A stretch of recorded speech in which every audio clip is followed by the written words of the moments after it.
Is that your horn?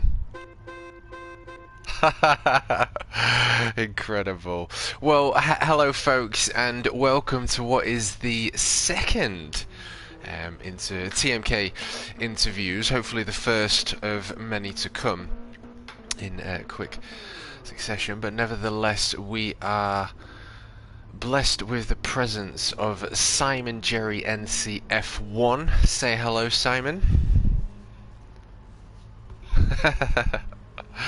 Happy days. And we are gonna, that sounds like an Ian.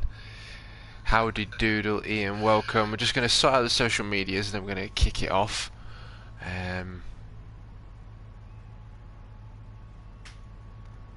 Gonna have to turn text to speech off as well.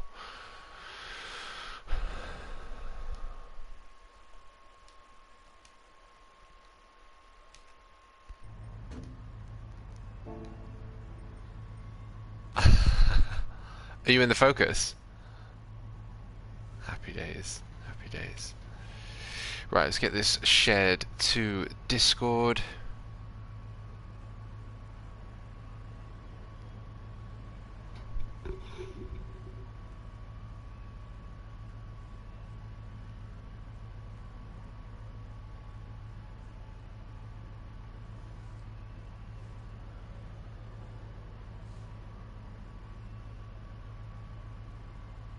And get it in yours.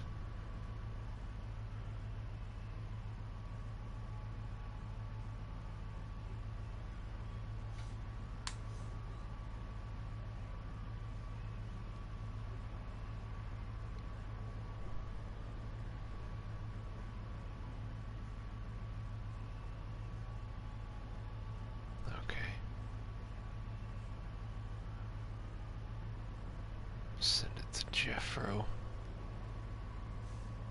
Alrighty. That will do. That will do. Sander, Falconer, good evening. And welcome to the TMK interviews SimonJerryNCF1. So, the concept of this for you boys and girls watching at home, we're just going to have a little bit of a drive around, nothing too spectacular. Unless Simon decides to put his foot down.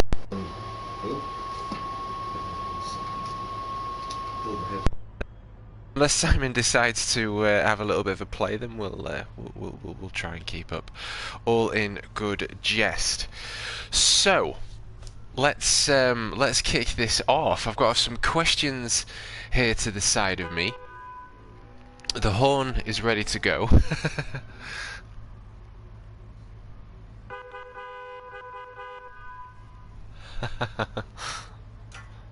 Alrighty. Let's do this. Let's go.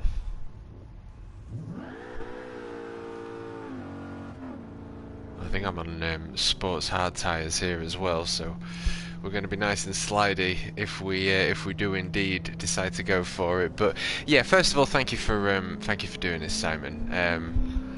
When you mentioned yesterday in the stream, I thought, well, that's just it would be perfect, really. So here we are, nevertheless, and I guess we'll open up with a good one. I've got a few questions. I'd like to maybe delve into some things outside of motorsport as well. But I suppose the first question I've got for you is what did ignite your passion for motorsport?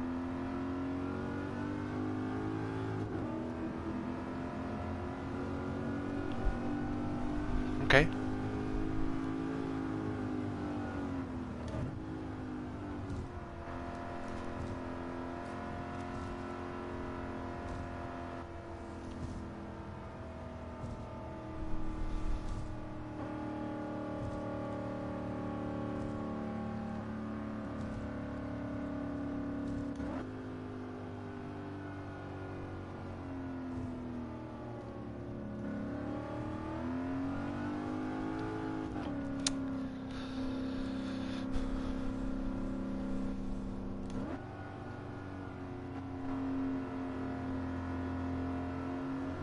You say Senna and Mansell? Yeah, Yeah, that must have been a very special moment indeed. I do remember when I was growing up. I remember seeing Nigel Mansell race. I can't remember what it was in. It was something like maybe British touring cars. Was he in that back in the day?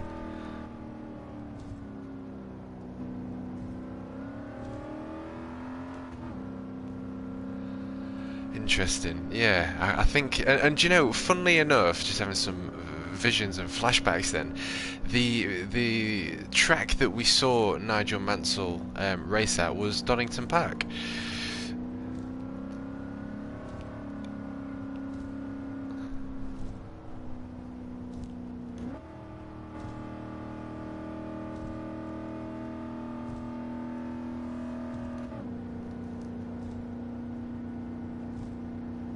Yes. Yes. Yes. Yeah, and I think just sort of contrary and put a little bit of contrast and whatnot to Donington Park. That's where we met in real life as well, isn't it? For people that are watching on YouTube right now. It was a very eventful weekend. It was good to see you for the 2 days as well, and actually put a face to the name.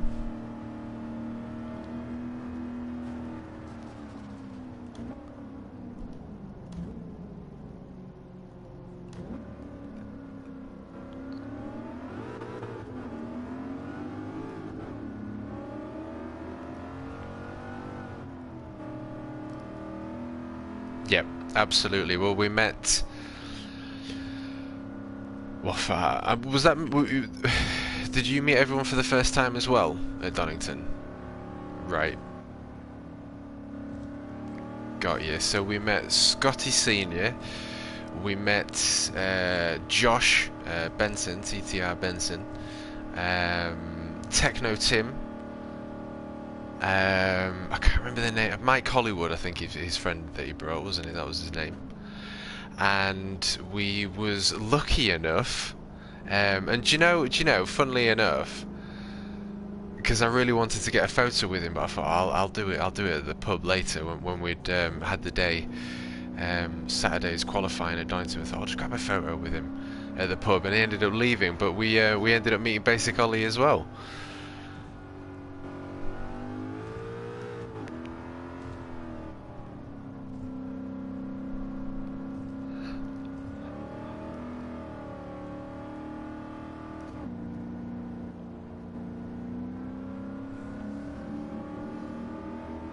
Well, this is it. Yeah, I mean, I was very aware of that. That's why I sort of thought, I'll do it at the pub. I'll do it at the pub when he's had a couple. But no, nevertheless, I was just really happy to meet him, and I think it is sort of, I don't know, it just puts a different kind of spin on it, doesn't it? When you just kind of, I don't know, you know that the human, I think, to a degree.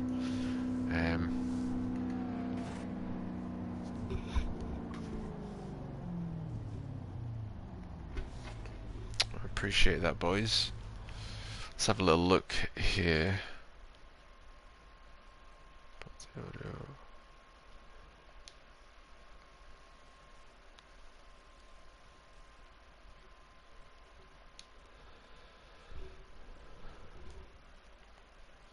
Just so it looks. You want to be in party audio settings and then allow your voice to be shared. Wants to be on always allow. That should do it, I hope.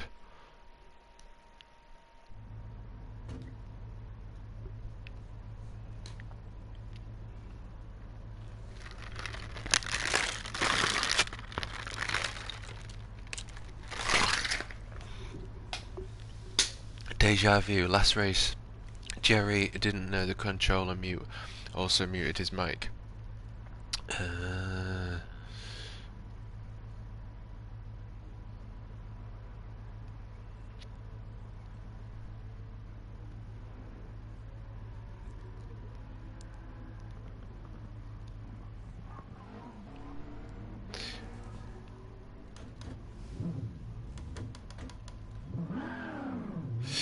Yeah, make sure the settings are set to always allow. and hopefully that should.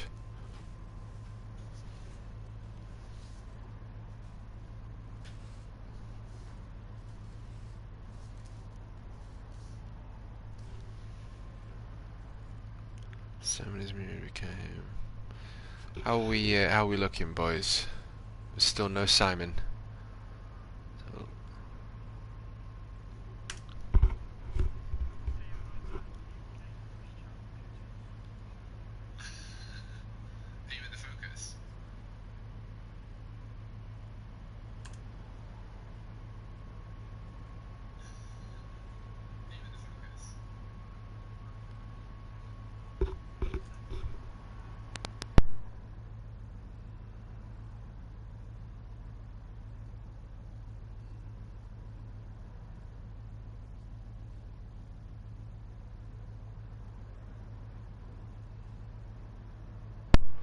just waiting for it to come through on the stream. And it's no, that hasn't come through.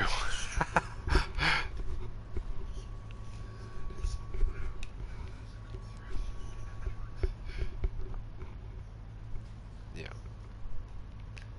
Is your are the settings set to always allow? I'm sure you was coming through Jeffro's live stream.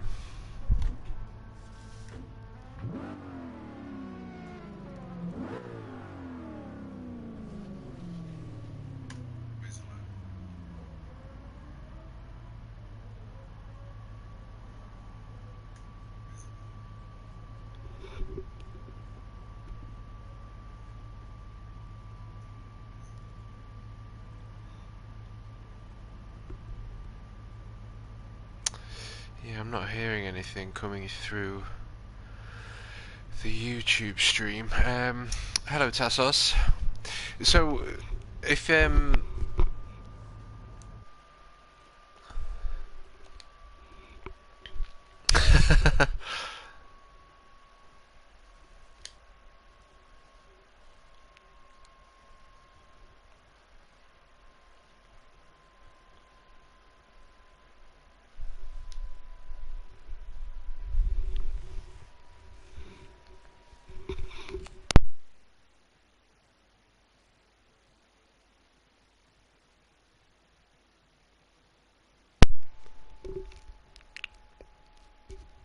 you there, Simon? Do you have a headset on? In your have you been into your party audio settings? Press the PS button and checked if voice to be shared is on always allow.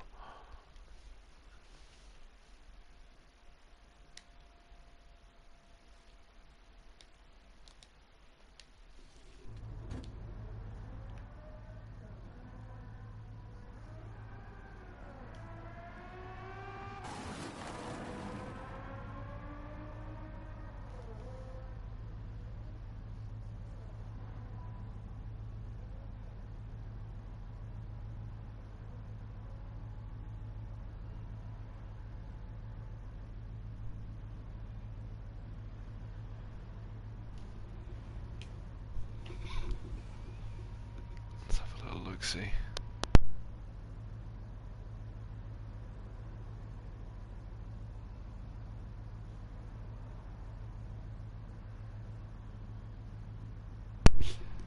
Well, no major panic.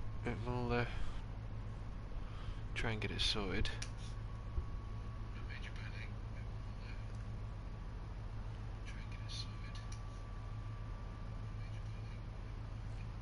Yeah, I'm still not hearing it through the YouTube.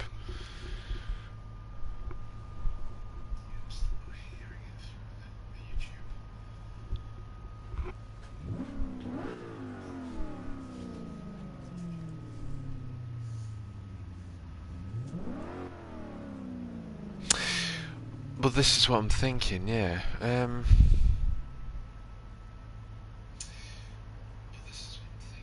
mean, like I say, the only thing I can think of is going into your party settings.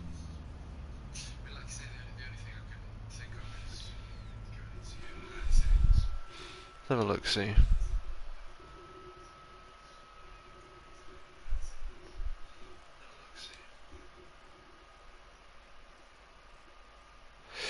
Yeah, you're coming through, all good.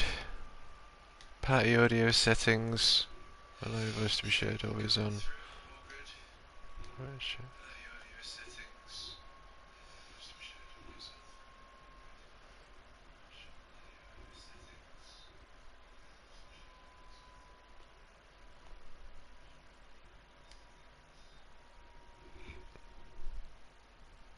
What's that? The party audio settings?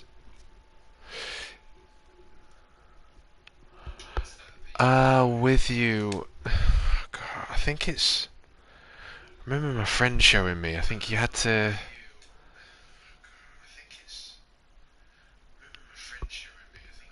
Because you open it up in a different way, don't you? But I can't remember exactly how it was with PS5. But if you could somehow open the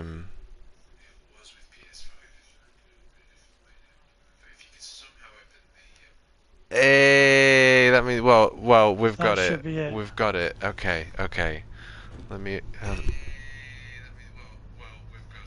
Yeah, you're through. We're coming through. For goodness It's sake. happy days. I know, but why on earth did I not have to do that for when we did SnowRunner? I don't know. Unless Jeffrey was doing it through Streamlabs, that's all I can think. Oh dear. Well, ladies and Start gentlemen. again. Welcome to the TMK interviews series. Oh, have you just gone back to the pits? I'll get back to the pits as well. Probably. I'll come out. Hang on. I'll treat myself to a different car. Where did we start? Where did we start? Right, well, let's pick a... Oh, we're gonna have to. We're gonna have to pick this bad boy.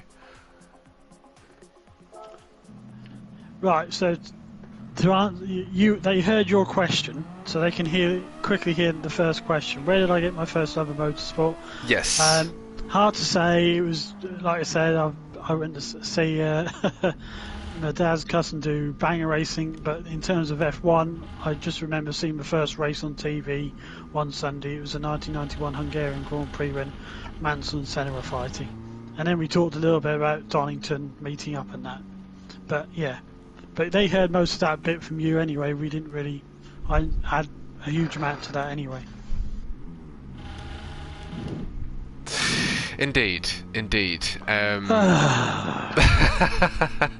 Yeah, and I think it's interesting that, I mean, the whole Nigel Mansell thing is an interesting story in itself. Like, I mean, you could probably talk about Nigel Mansell for quite some time, because he was a character. Yeah, he was my sporting hero. You know, if any, I always say if there's anyone who I'd meet in real life and maybe would go completely quiet and wouldn't know what to say, and that would be him. You know, other people I've come across, like Norwich City players, for example. Yeah, I don't really get like that, but with him I would. Bit all starstruck and everything. Yes, absolutely. And I think he had. See, I know of him. I remember seeing him at Donington Park. I remember my dad taking me to see him, and I also was trying to mention to you watching on YouTube that that's also where me and Simon met. That's where the love for each other first began. And we also got to meet Scotty Senior, Benson, TTR Benson. Sorry, I'm just driving off here. And we was very lucky to also meet Basic Ollie on that day as well. And Tim and Mike. And Tim and Mike Hollywood, yes. And your Kobe. You know, I met your Kobe as well.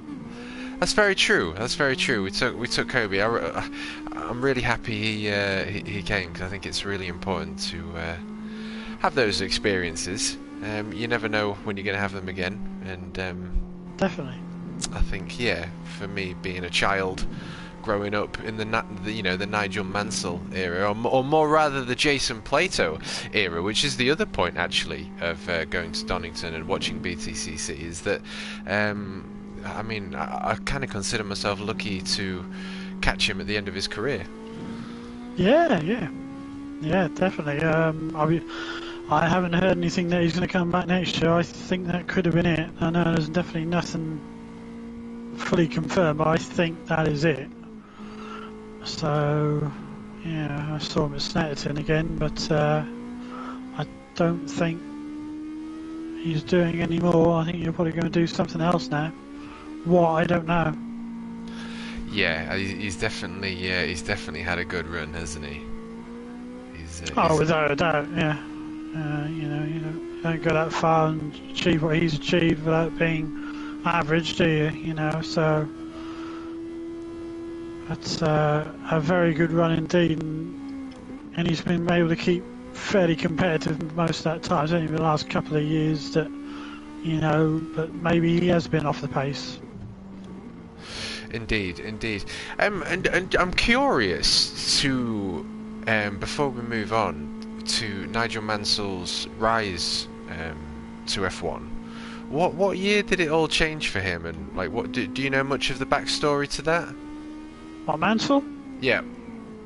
Well, obviously he got Colin Chapman of Lotus sort of picked him up, and really he was struggling, sort of like been not really achieving a lot in Formula 3. He'd broke his neck in a nasty crash, or broke his back or whatever, but Colin Chapman saw something in him and gave him his chance at Lotus, and obviously Colin Chapman died in '82, and obviously then struggled for a couple of years, but then he got his chance again with Williams in '85, and then at the end of that year they suddenly found a lot of pace with the Honda engines, and he got his first 2 wins at the end of that year, and then I think his career never looked back after that.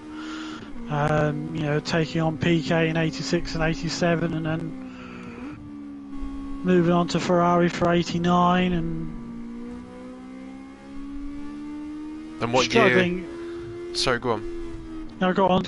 What year? I was just going to ask you what year it was. The Mansell versus Senna. You remember? That was quite a special moment for you. Yeah, so that was '91 and '92. So obviously, '91 was when I started to watch it. I was aware of it, Formula One, and what was going on, but I hadn't really been watching it. But like I say, watching that race for the first time, I don't know what really hooked me. I'm not sure. Maybe it's because he was in a chance of winning the title, because he just got within 8 points of Senna, but that was the closest he got all that particular season in '91. But then it just seemed to hook me. I'm not sure, because I'm not really, I will never admit to being someone who knows a lot about cars. I often ask a lot, other people, friends or whatever, people often ask, what would be your ideal car? I haven't got a clue, to be fair. I'm just a fan of motorsport, or I became a fan of motorsport, so it's I'm not a natural car person. When people start using terms of what engine, what model, different types of car, I can tend to get lost. I do at work, because obviously where I work, we have to think about customers and what they can fit in the boot of their car. And I say, well, what type of car have you got? And they'll tell me the name, and I'm like, sorry, that doesn't help me really very much, especially with a lot of new cars, and I just don't recognise the names.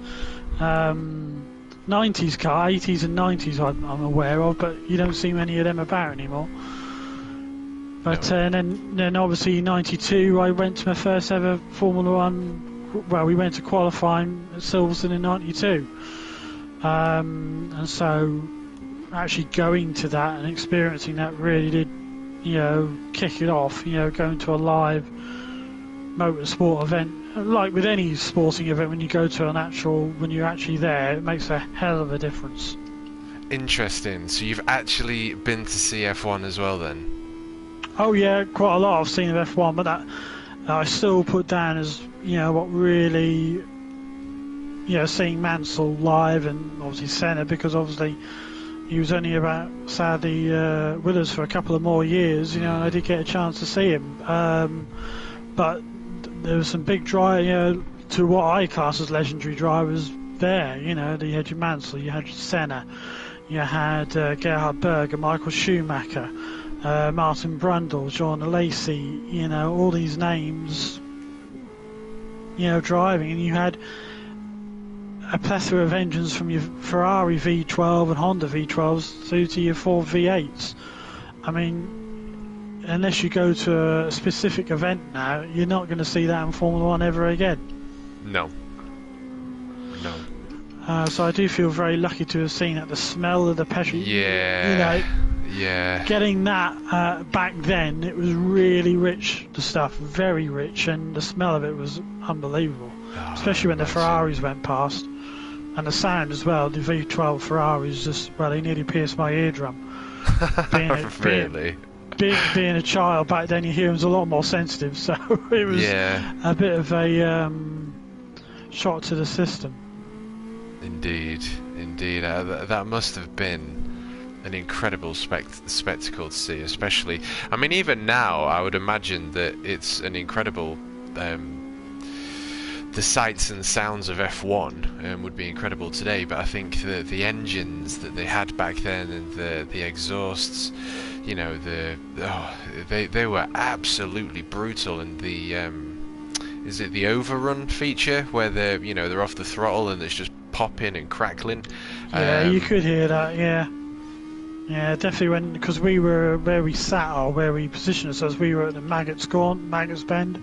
So as they go into the Beckett's complex, and it was wet as well, so there was a lot of cagey sort of throttle application going on that day.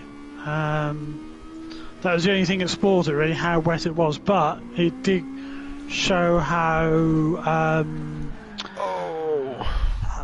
I'll wait for you. How sorry, go on. Ambitious Senna was that day, because there was chance in the forecast of showers for the race day, and he was pushing quite hard, and he was trying different lines as he went into Maggots to find, you know, the fastest way. Yep. Yeah, I would really like to go and see F1. F1 is most certainly on my bucket list. For things to do. I feel privileged to be able to have gone to see BTCC again, especially seeing them back in the day when Plato was in his youth. It was a Plato and Matt Neal, I think. Is it Matt Neal? Was that his name? That's right. They were the two big rivals who all tried to punch the lights out of each other. But yeah. I remember that, and I think that's kind of like somewhat the beauty, isn't it, of the story of motorsport, or rather the people that make motorsport at that time. You know, like the Mansells, the Sennas, the Platos, the Matt Neals. They create kind of historic events. A bit like today's Hamilton, I suppose, and Verstappen. Yeah, but it's all a bit, you know, I don't know, a bit slappy hands, you know. I mean, God, people back in, you know, Mansell and Senna had a proper fisticuffs. Senna punched Irvine back in '93 for unlapping himself, so these days it's more like what they say to each other. It's like, oh, I'll say this in the press about you and all this. You know, it's all a bit fake in my opinion, but there you go. What, today's F1? Yeah, it's not as real as it used to be. It's all now, since an American company's taken it over, it's a bit trying to be flashy. I just don't have quite the hunger for it anymore.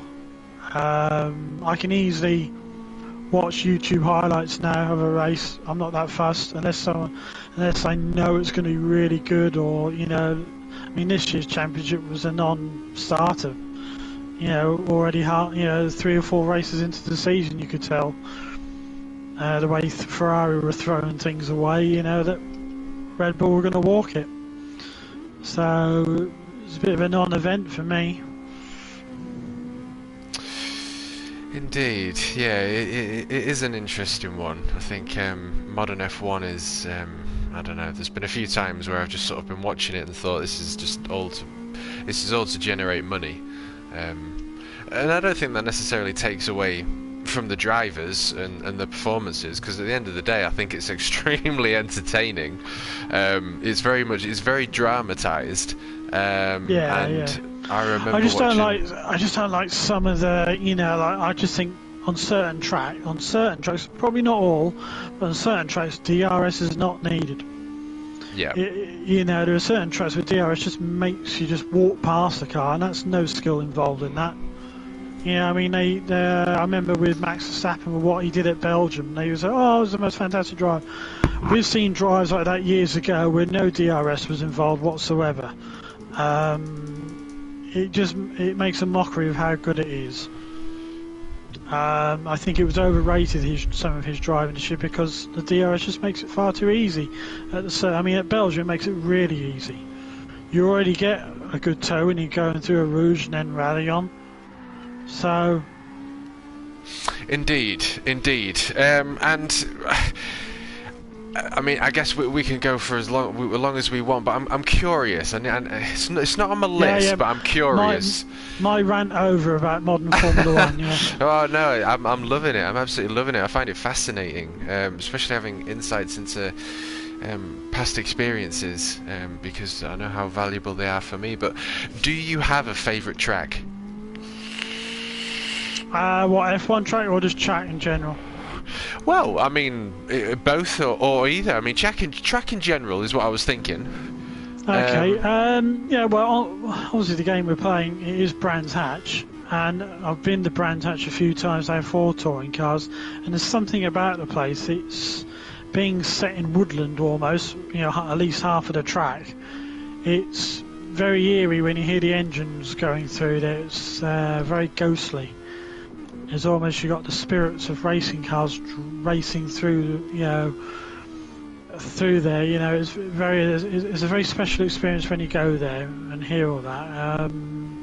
Again, I would love to have been there for the last, F1 last visited there back in 1986, the old turbo era. So that would have been pretty crazy then. I've seen footage, like video camera footage of people who were there, and the speeds of the car. I mean, there's also no room for them, in the sense that they were trying to. There's barely width for 2 cars, let alone them going round. So you can understand why they never went back. Yeah. Brands Hatch. That's where I met Rory, and. Oh, I remember you saying, yeah. Yeah, Super GT was there as well that day, but I didn't get to see him, unfortunately. But, yeah, we went to see the... I can't remember what they called it. Was it the American muscle car thing, or no? It was. I don't know the bloody word for it. It was the GT3s. ACC. It does that class of car, doesn't it? British GT. Is that what you went to see there? No. It was the European version of that, or American. But basically, Valentino Rossi was there racing that day in the Audi R8. So, right. So there must have been the European series or whatever, right? Okay. I think so. Yeah. So that was a kind of a special day, and that was the first time I ever went to Brands Hatch. So it was really awesome to actually, again, see it in the flesh, if you will, because obviously I've only seen it on either TV or looked at it through a sim racing game. Even Toca touring cars back in the day. Oh yeah. Did you used to play that? Yeah, I used to like the story aspect of the game. When they started bringing a bit of a story mode to it, going through your career. Yes. Let's stick Brands Hatch on then. And what car are we going to go for? Group 3 or Group 4?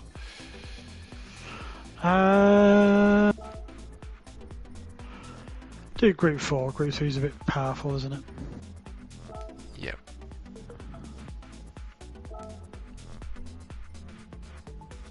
Oh, let's let's see who else is it. Hello CC and hello Craig. I will send you a message, Craig, because I want to ask you a possible favour. Hello Tassos, Falconer. I think I've seen everyone. Well, hopefully people can hear me now. I'm sure they would have said something by now. Yeah, if anyone has any questions, you feel free to ask. This is the time to do it. Right, let me have a little look. I need to make sure it's a left-hand drive group 3 here as well. 4, sorry. But yeah, I had a sense of how. I mean, it's not a small track, Brands Hatch, is it? I mean, it's quite long in its sense, but it sort of felt like a smaller track than the other ones. Yeah.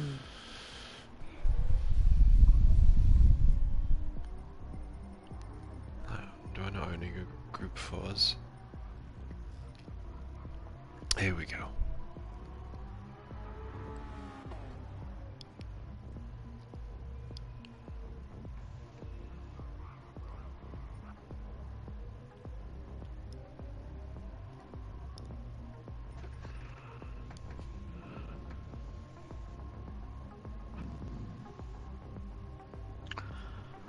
I'm waiting at Paddock Hill Bend for you. There we go. Hoping that's 4, isn't it? It's on the left-hand drive. That should be good. Okay.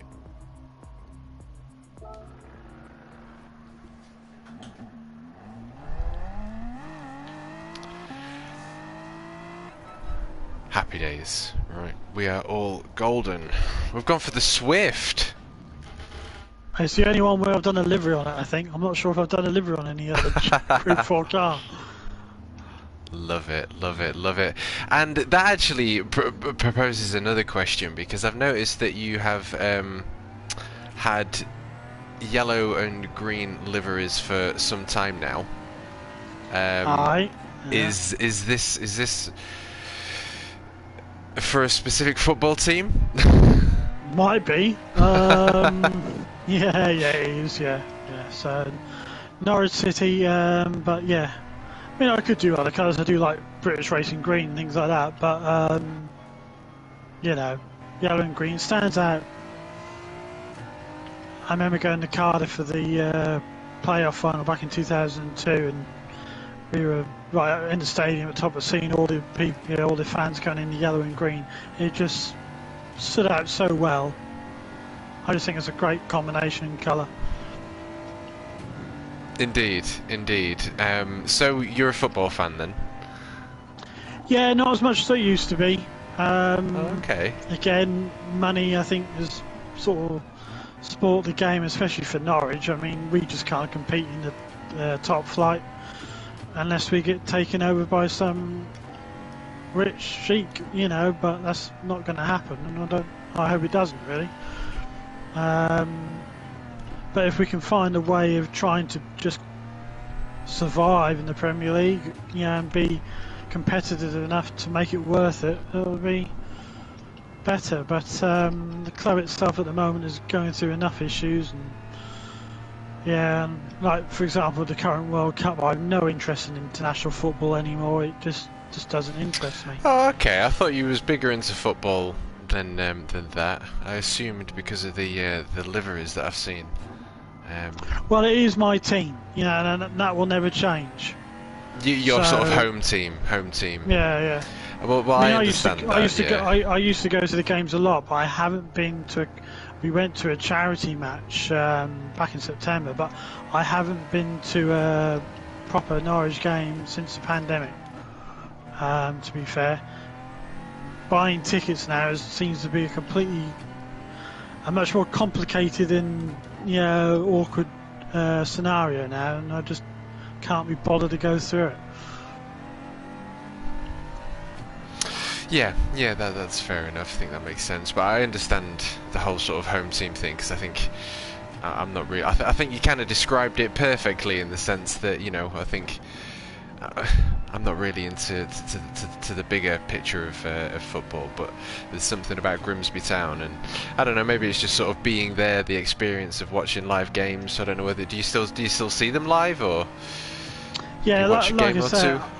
I haven't, I haven't even seen them on, on. I'm not going to mention a broadcaster, but I haven't seen them live this season. I've only ever watched the highlights. I haven't been to a match since 2019, I think. Was the last time I went.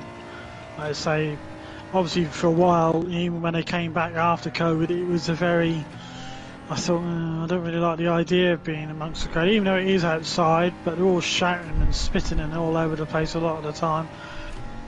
And some people will go to the game even if they're ill, if you know what I mean. But no, I'll go back at some point. But in no rush. I like doing other things now, so it's, and it isn't cheap anymore.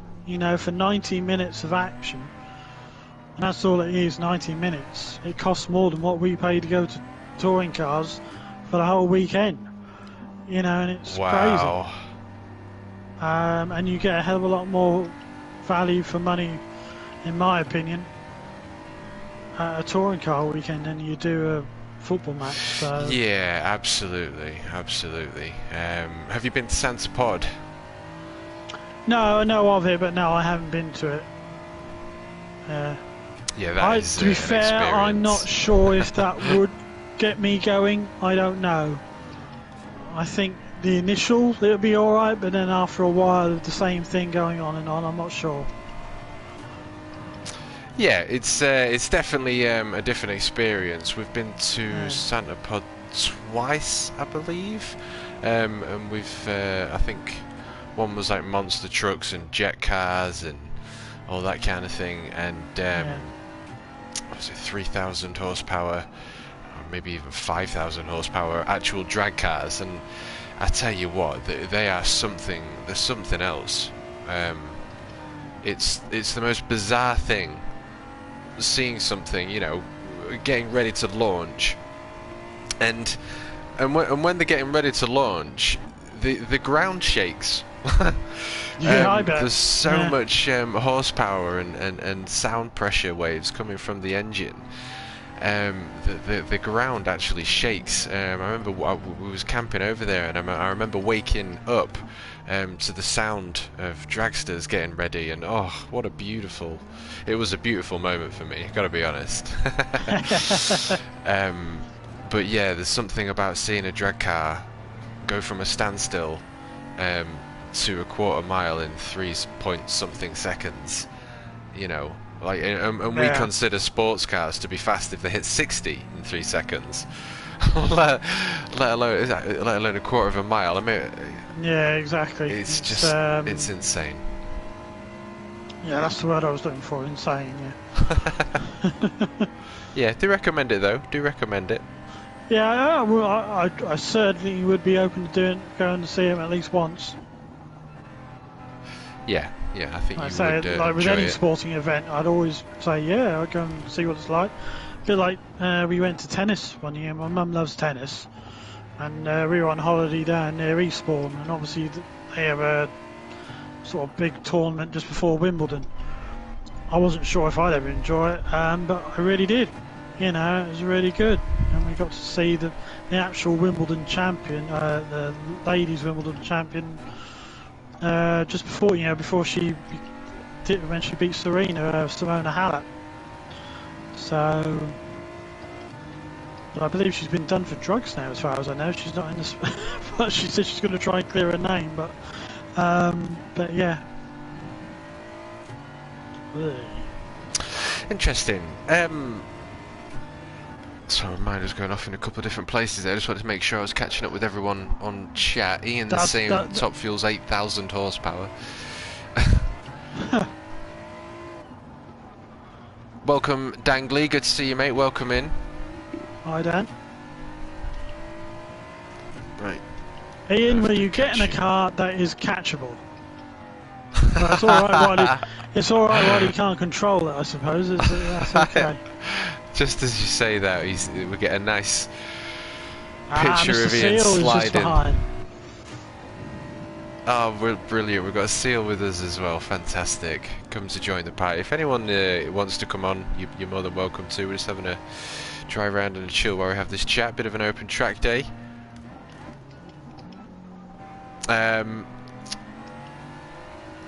Right, let me just move on to next question that I had for you, which was, what got you into sim racing? Well, again, I suppose it's just being, interested in motorsport. I mean, I remember as a kid, I don't know what specifically is got me into sim racing itself. I'm not that good. I'm average at best. So I used to enjoy pole position in the arcade as a child. That was the first sort of memory I had of racing games in arcades, and Super Off-Road, Truck One. Don't know if you're old enough to remember that. What was that on? What console? Not a console. That was, like I say, at the arcades. But then again, I may have played it on my Commodore 64. I can't remember now. It may have been on that as well. I can't Interesting. remember. Commodore 64. Yeah, that was my first ever computer. I've got no idea what that is. No? No. The way you said it, you did. I'll have to Google that one. Yeah, Commodore 64 was made by Amstrad, I think. Oh, Seals. Punting me. I just saw that, actually. I just saw him go to the inside of you. To that right-hander. Right, he wants to race. Fair enough. I'll put the foot down there. Because he's quite good. He's in the pro lobby, isn't he? VDTM. Yeah, he is a very quick driver. He was one of the ones that could keep up. Well, not necessarily keep up, but he was giving Xavi a good run for his money that day. Oh, we're gonna have to. Let's change the cars.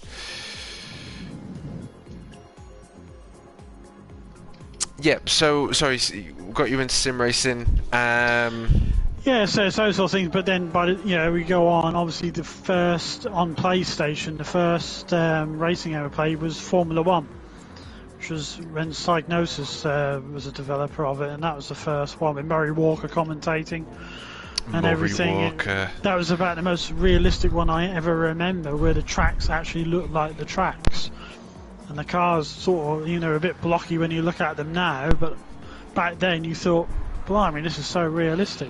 Yeah. Your brain could sort of put the rest together, and it gave you that feeling. I mean, Gran Turismo was never really something I particularly liked. I played the first one and thought, oh god, there's no damage model.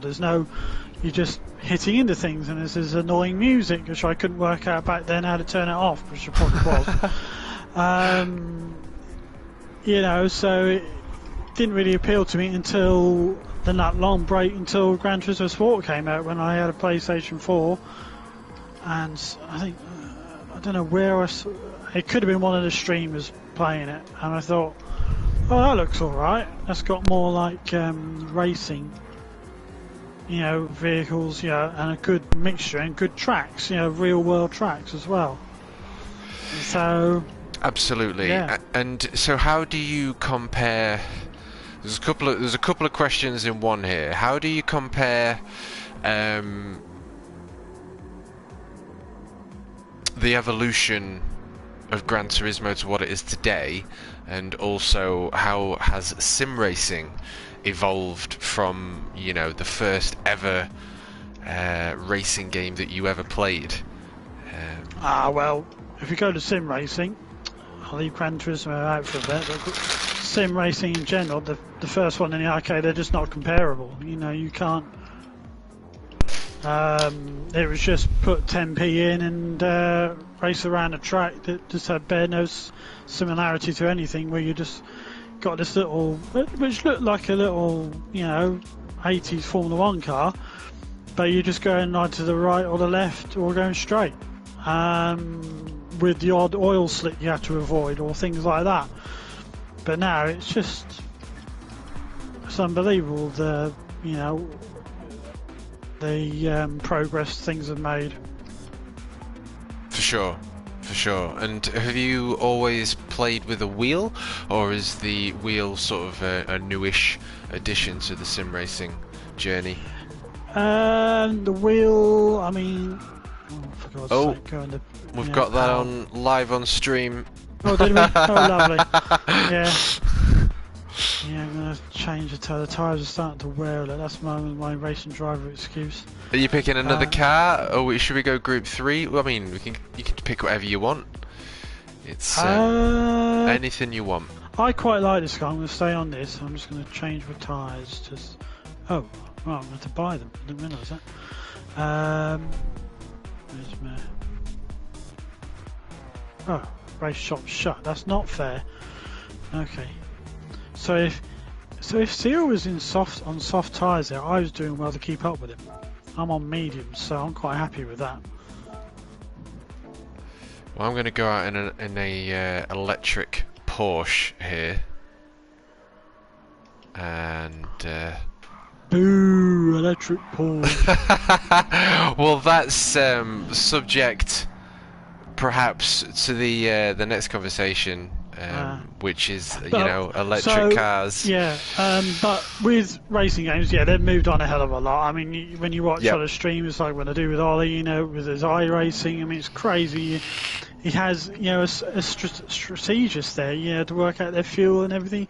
Never in a month of Sundays did I think that would ever come about. It is crazy. Absolutely crazy. Obviously, some games go for more like the sim base and don't put so much aspect on how nice they look, but obviously Gran Turismo are a bit more flashy. They like it to look nice, and they call it the real driving simulator, but really it's the real arcade driving simulator for the masses. It's not for the real serious people. That's why I do this one. I do have a set of course of competition, but I'm not very good at it. It's completely different. You've got to get your settings right, and I have no idea how to do that, so... Yes, well, that is... I mean, yeah, I'd say you've hit the metaphorical nail on the head there with regards to... let me know when you come out of the pits, by the way. Oh, I'm on the track. Oh, I see you, I see you. I'm pulled up to the side. Oh, there we go. This has got a ridiculous amount of power, this thing. Torque, yeah. Yeah. There's a couple of avenues to go down there, and I think one of them was the electric cars, because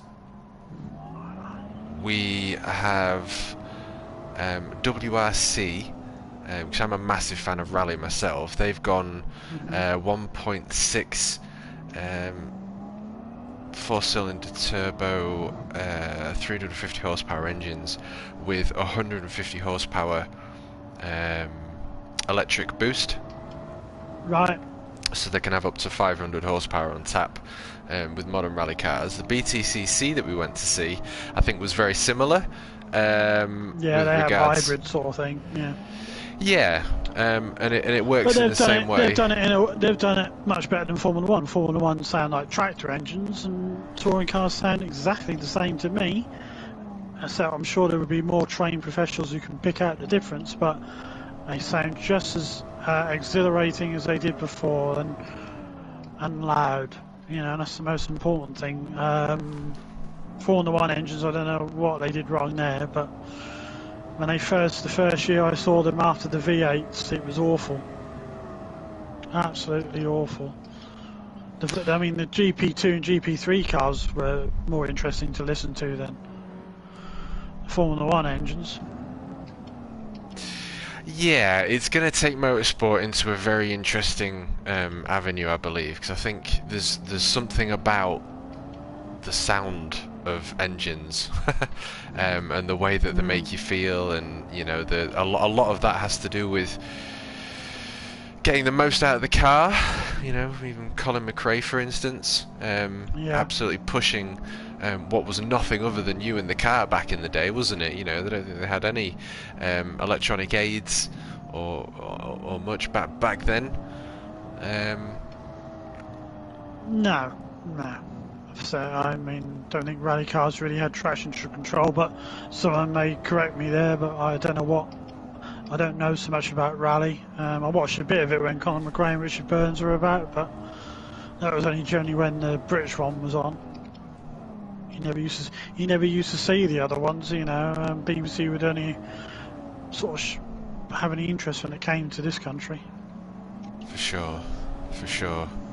I do find it interesting though. I mean, you know, what are we, 2022 now? We've got Gran Turismo 7 released, and obviously there's an array of electric cars now out to buy. Obviously, I haven't had the luxury of being able to test pilot a new electric sports car, but judging from the simulator and judging from this car, while I try and follow you, it is such a different experience because you know, it's not gear after gear with the torque and brake horsepower curves. It's on and off, and then varying degrees in between. It's apparently it's. I mean, when I was having a forklift license renewed, the chap was sort of saying to us with electric forklifts, it's the same in like electric cars and the way they regenerate and, you know, going backward and forward or something. It's something you have to completely get used to. It's a completely different way of driving. It's almost like you should really be taking a test before you can buy an electric car. Indeed, and I think Tesla's actually having more issues than he actually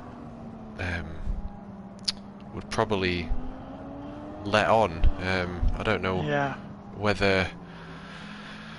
Well, I've just seen a couple of videos where the Teslas have just been on full max power and the owners can't stop them. And exactly. You see them just fly through the streets at, you know, 120, 30 mile an hour. When it's all electrical, and when that goes wrong and something gets stuck, I mean, it's a bit scary. I think it's more scary than when it's mechanical. It's a bit more. Sometimes the driver can do something, but with these electric vehicles, it could be that it's taken out of the driver's hands, and that can be sometimes in a good way. I know what they're saying with some of the safety aspects, but if they go wrong, they go real wrong. Not just a tiny bit wrong, real wrong. And that could be scary. Yeah, and I remember watching, I watched the beginning of this year's WRC, and you can't touch the car unless the green light is on. If there was a red light, it would signify that there's a warning, like the there's too much electrical current through the actual chassis. Right. You know, sort of kill you, sort of thing. It's totally such a different ball game. Yeah, I'm sure it's the same because with the Formula One, don't they? They have to wear those gloves, don't they, until the car is safe to handle or whatever, with the with the hybrid power and everything. Absolutely, and with regards to Gran Turismo 7, I think you probably hit the nail on the head earlier with saying that, you know, it's a very user-friendly, perhaps maybe a good term for Gran Turismo. There's a few elements that aren't simulation with regards to, you know, perhaps ACC with its, you know, hardcore simulation aspects, and for someone like myself, I absolutely love ACC. I think it's brilliant, and I do find it a lot more engaging. However, you know, it does get a little bit much. It gets a little bit tiring. You're having to focus a lot more. Whereas Gran Turismo, you can just jump into a car. It's all sort of pre-set up to perform at its best. It's such a beautiful game as well.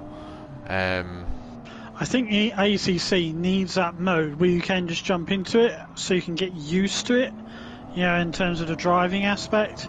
And once people get used to that, then they can go to the sort of next level. You know, it's a bit full on straight away, and a lot of people, that's what people get put off by, I think.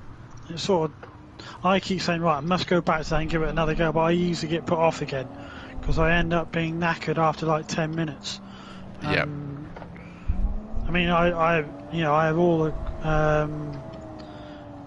thing in the world for people who do these endurance races. I know I couldn't. I don't know how Ollie and Josh do it for like 3 hours at a time. Sometimes these stints they do, I just don't know. I'd fall asleep. Well, yeah, it's definitely impressive. Some studies done recently, they mentioned that you've sort of got like a 25-minute window where you're performing at your best, and then after that you deteriorate. So, you know, these long shifts and these long stints, it really does require quite an intense amount of concentration. Yeah, and I don't know if I've got that sort of skill base. Yeah, it's definitely a little bit more serious. I think as long as you get your tyre pressures sort of in the right spot, you're good to go. But yeah, it's all about what you want, I suppose, isn't it? From the game yourself, I think there's a lot that's just perfect about this, and I think because I am, you know, a sim racer that's trying to get the most realistic experiences as possible, you can sort of see the flaws of Gran Turismo, but those sort of flaws are kind of, you know, there's an opposite to that. There's good things that come with that, such as the pick up and play, like you mentioned earlier. Gran Turismo has always been known for its beauty, hasn't it? And not really wanting to crash the cars, damage them, crash them up and crumple them up. It's not about that for Gran Turismo. Yeah, I remember the first game, it was the best looking game, and that was the thing people liked about it, but people didn't necessarily like its gameplay sort of aspects. They always kept saying, if you want proper racing, don't go for this. So, you know, even that was the first game. Simon, we've got a question from the Falconer. Oh no, okay. He wants me to ask you what you think of the upcoming petrol car ban. I don't know if it's going to really happen, to be fair. You know, it says, I think that may get put back. So, you know, at the end of the day, because people just won't be able to afford electric vehicles, or, you know, they won't be able to meet the demand, you know. There won't be, for example, here in Norfolk, there's one electric, like, service station in Norwich, and that's it. You know, they're going to have to build a few more than that to be able to serve all the people, and, you know, you've got to have a particular type of power socket if you want to charge it at home or whatever. I think they're living in quite a cuckoo land. There's a lot of logistics, isn't there?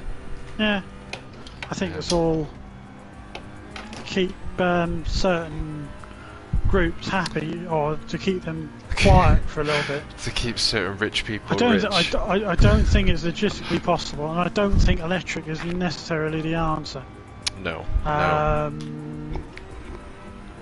It may be clean in terms of there's no exhaust fumes, but making the things and what the batteries are made out of, I won't go into all that, but I think we all know it's a load of. Yeah, it's no better for the environment than what we're doing now. So. Absolutely, and how long it takes for the batteries to decompose when they're used, because you can't recycle them. I think there's a lot of governmental BS to it, isn't there? Yeah. Hydrogen power is an interesting one. It's not just the government. It's the. I mean, look, I am a person, yes, who knows that we must do something to help the planet, but that ain't the way. It just isn't the way. It's the wrong way, but all these environmental groups are saying this is the way you got to get electric cars, and I think, no, you've been led down the garden path there, if you think that's the way. But the trouble is, they won't find that out until it's too late. I think you're right. Falconer says he agrees it'll be delayed, but feels it will come eventually. His biggest complaint is that making the batteries is way more polluting. It is all about PR, trying to make them look like they care. Yeah. And there's always someone who will try and make money out of it, you know, at the end of the day. Whoa. Ian being Ian. It's always good to have Ian about, and I think this is the other thing that I absolutely love about the whole Gran Turismo community. You know, I mean, Ian's one of the people that I think I met at the beginning of the journey. Where did I meet you, first of all? Was it in Scotty's stream? Me? Mm. How did we end up? No, I don't think so. Well, it might have Hugh been. Hat-Trick? Hugh Hat-Trick. Might have been Hugh, might have been via Hugh, yeah, I think it was, yeah. Probably was via his channel when he was in some sort of way, yeah, I think it was. Did you do my 100 substream race? Was you there for that one? What, when Savasic was there, or was that an earlier one? I'm not sure. I remember racing with you, and I remember doing a screenshot of it. You and Hugh. I can't remember. Yeah, it was a while ago, but yeah, I think it was Hugh Hatchick actually. That was the reason why we met. But again, the community is. But time flies, doesn't it? You know, you know, we all know it's during the pandemic. We all know that. But that's now, when the stats started, is now over 2 years ago. So time has now flown, and we're nearly 3 years ago when it started. So you begin to forget little details about where did I meet you? I can't remember the precise moment, because obviously the first person I came across in our community is Scotty. I can't precisely remember when and how it came about. I think it was just a video suggested to me. I think he was live at the time. Because the first person I watched was Jimmy Broadbent when he was doing his karting videos. I was more interested in that, you know, more real life things than his online stuff. I did watch 1 or 2 of his endurance races, but I just found his sort of journey into go-karting, you know, a little bit more interesting. But he sort of stopped that now, and so I don't generally really watch him as much now. Interesting. That is interesting. Jimmy Broadbent was one of the first people I came across with as well. It was Jimmy Broadbent. Yeah. I came across 1 or 2 of the people here, I think, with a young lad called Sam in America who was really good at dirt rally or rally games. He wanted to be a rally driver. I think it may have been, I think Ian I may have come across there with him. I think I came across Jack there. And there's one more person I think as well. But Sam went all quiet, you know, at one point. I think that was early last year sometime, I think. We never heard from him ever since.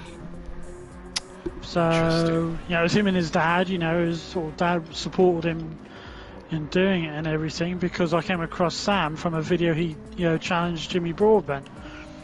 And that's how we sort of came across him. Yeah. Interesting. Yeah, it was Jimmy Broadbent and Tichney for me at the beginning. Yeah, I didn't really hear of Tichney until Scotty and that mentioned him. I'd not heard of him, but it then clicked with me. He was Wayne Grady on when he's been in the Gran Turismo World Finals. yeah. Every time you load Gran Turismo Sport, he's there, isn't he? Yeah, he's going putting his hand up, going, "Oh, what's going on there?" Yeah. He's the only one who seems to be complaining. It does make me chuckle, but he does come across as a nice chap. So. Yeah, he comes across as a really nice dude, actually. Interesting, though, isn't it? How YouTube has sort of given us different people to tune into. Yeah, it definitely is. So, I mean, I never used to hardly watch YouTube before the pandemic.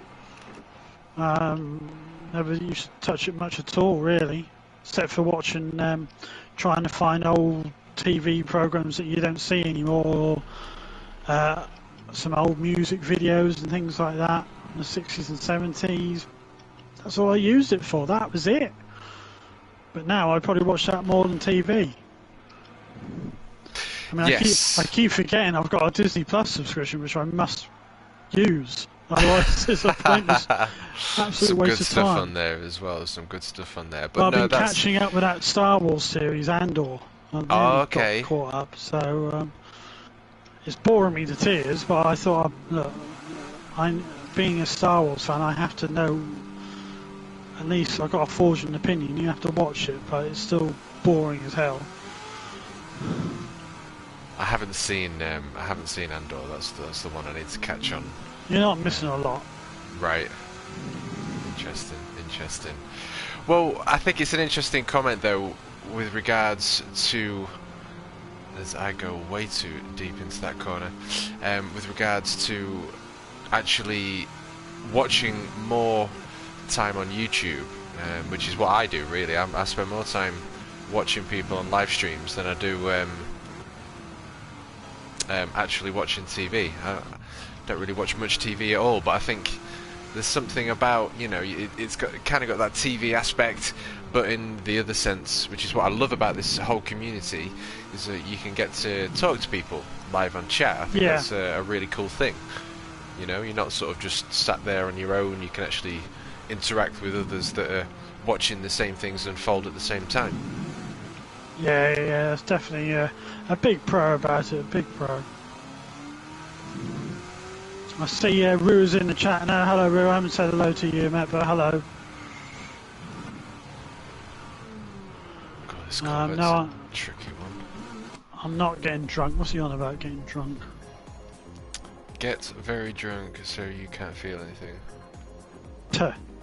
Sitting until everything feels like GT7.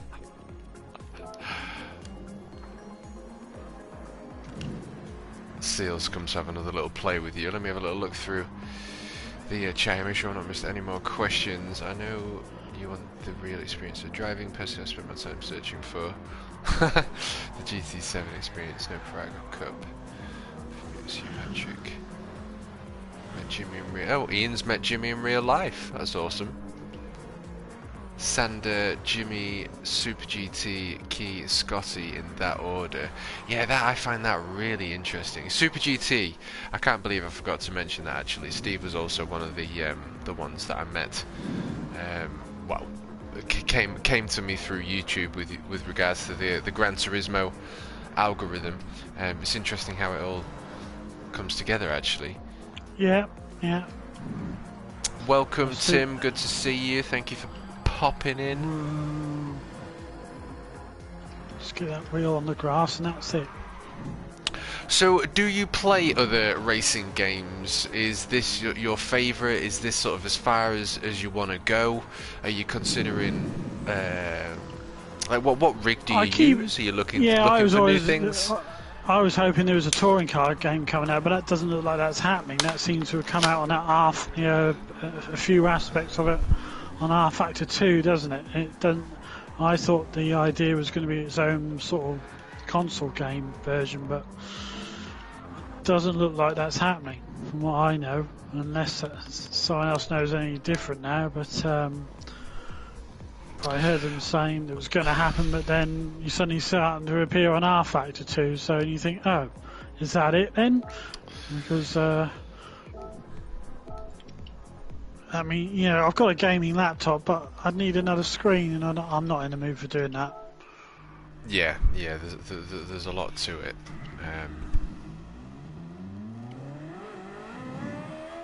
But would I say that I prefer Gran Turismo Sport to this one, because Gran Turismo Sport was online racing focused more than anything. Yes, it did have its single player game aspect, but you know, online racing was its aspect to it, but this has now gone the other way. It's almost like the online community racing part is being sort of slowly shoved to one side while, you know, updates come along with lovely new cars, or, you know, a new engine part and, you know, tuning, and you think, wow, could we have a new track maybe, or get the lobbies working properly? That'd be nice.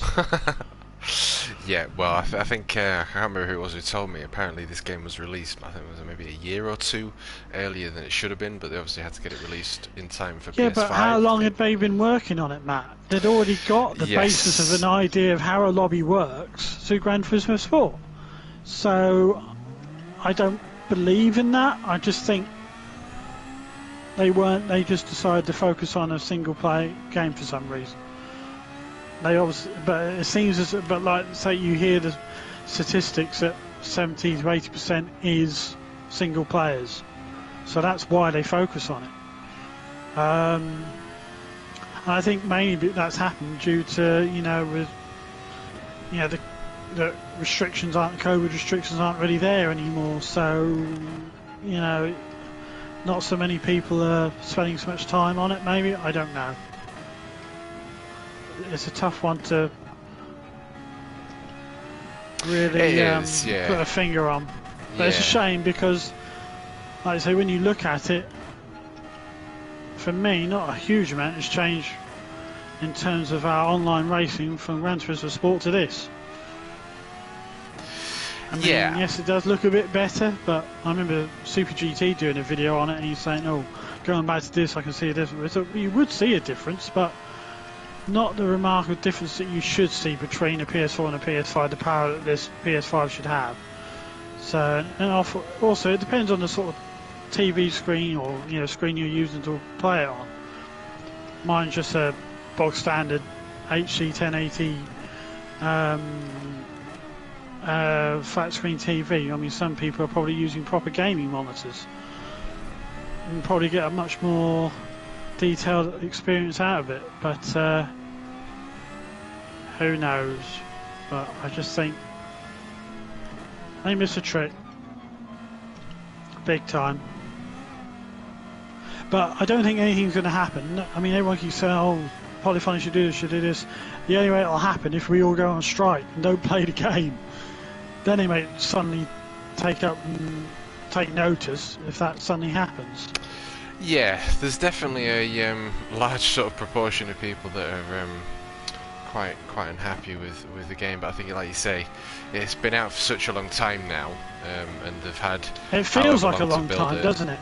I mean, yeah. I kept saying I'm not going to get it until I get a PS5, and I'm glad I did that because you look at the lobbies. You can tell the people who are on PS4, it makes a difference. If you're all on PS5, and that's what's caused our issues with EDTM a little bit, and it's no one's fault, it's just that Polyphony, you've made a mistake, not getting it sorted. So there was they say, cross-play is available, then make sure it's available properly. Yeah. They should have either just done it, no cross-play is not available, and done it like that. Then fair enough. And I mean, I just waited until I could get a PS5, but I know it's maybe a little bit unfair on people who can't afford one, and that's understandable, but you either have it one way or the other. Because it's either the game can't cope, or it's just that Polyphony are just being just cutting corners on the servers. They're just not doing what they can do. If they really wanted to. But yeah, if enough people got together, I suppose they'd maybe listen. Yeah. Where's their headquarters? Japan. Probably. I would assume so. We can't go and hold placards, go all the way there. Long way to go for that. There's a couple of questions I was going to ask you. Just to answer Rue's question, he's saying, Scotty, he's building a new rig. So nothing bad, it's all very good. He's just spending time at his mum and dad's building a new rig because he obviously... He's in chat. He's there. He is in chat. Hello, Scotty. But, well, I'm sure Scotty can... Well, if he hasn't told you, I don't know why. But, for God's sake, I'm trying to read chat as well. He's building a new rig, and I think a notification came up. Another video's come out, so I'll be checking that out later. Oh, another rig update. Yeah. I hope we're going to meet his dad at some point. I've seen a picture of his dad. Yes, in the thumbnail. His dad, I tell you, he looks good for as Scotty's his son. I know how old Scotty is. I think he looks good.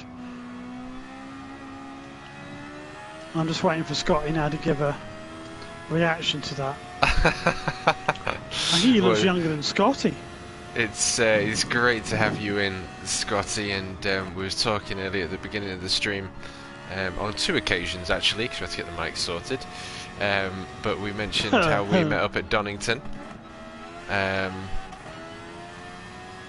how amazing it is to put a Name to the face. Oh, saved it there. Nice one, Simon. Yeah, no, I was just reading this because I've just seen Rue's going, he has! Catch up, you weird football fan. Alright, so here we go. Literally the next comment. Well, I read your comment, Rue, and didn't notice Sky, so I won't answer a question of yours ever again, Rue.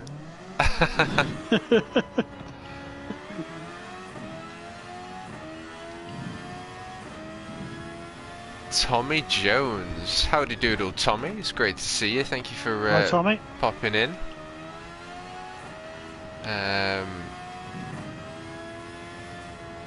Yeah, looking forward to the next video, Scotty. That's for sure. But where was I? What was I going to ask you? Oh no, I've answered your questions before, Rue. Don't give me that. Has he answered other ones in this chat? Oh yeah, that's a fair one. We'll still get. Did you win a free drink from Scotty as well? Oh yeah, I've got to go and claim that at some point. Well, this is it. This is it. It's just he's, you know, if I lived on the western side of the country, it'd be a lot easier. But because I'm on the eastern side, Norwich Airport do not do flights to Belfast, which is really annoying. If they did, it would be so much easier. So the only other way, you're thinking, well, you go over by the boat, but you got to go over all the way to Liverpool, and there's 6-hour journeys. The only other ferry is a lot shorter journey. You got to go to Scotland to go back down again. So, or I go to another airport, which Norwich is more of a size that I feel comfortable with. I don't like the idea of going to Stansted or, you know, wherever else.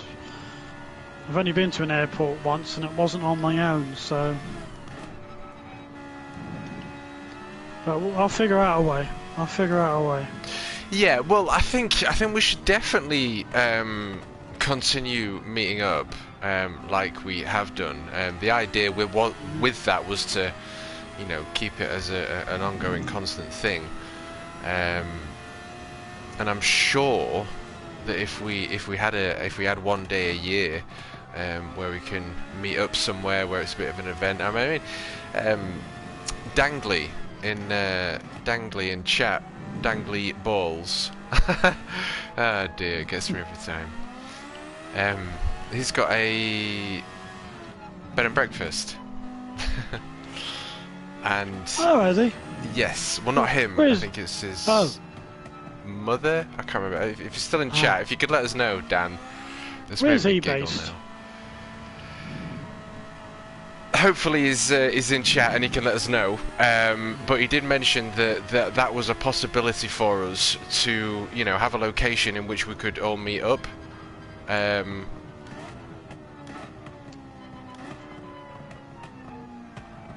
As a regular. Almost like a Fawlty Towers hotel. You know, maybe we can meet. Is Basil there? Fawlty Towers. I used to love watching Fawlty Towers. I grew up with my grandparents, so I've grown up with TV shows like Fawlty Towers, One Foot in the Grave, Inspector Morse, Heartbeat, Coronation Street. Oh yeah, we're going through Heartbeat again on ITV3 at the moment. Yeah. Oh, right, okay. Because we often go up to the North Yorkshire Moors Railway, which is what is the one that's always featured on there. You know, Goathland, which is Aidensfield. So we've been up there a few times. We went up there literally back in September for the Autumn Steam Gala, and yeah, that was the first time in about 10 years I've been up there. Though we used to go up there quite a bit. I couldn't believe when I suddenly thought about it. I thought, God, it's been ages since I've been up here. That was great. Yes, we do definitely need to hook up with a meet. Tommy Jones, I would love to attend a meeting with you guys. This is what I'm saying. Dangley, you are here. In Essex. Not far from me then. B&B on farm, welcome to camp. Yeah, well, I mean, it's just an idea. I mean, you know, obviously we can go anywhere, do anything, but I just thought if there's a location that we can get all of us together at, But if there's things to do close by, either go-karting or racing, if not, no worries. It'd be nice to just generally meet up with everyone, get a fire pit on the go, get a barbecue on the go, and just chat with everyone within the community. You know, the ones that are active and the ones that are in each other's chats all the time. Because I think it's really important. And like I said, I think it's amazing how you come to meet the people you do. And I think once you actually meet that person face to face, it completely changes everything. I can't really put it into words, but there's just something about putting a face to a name, if you will.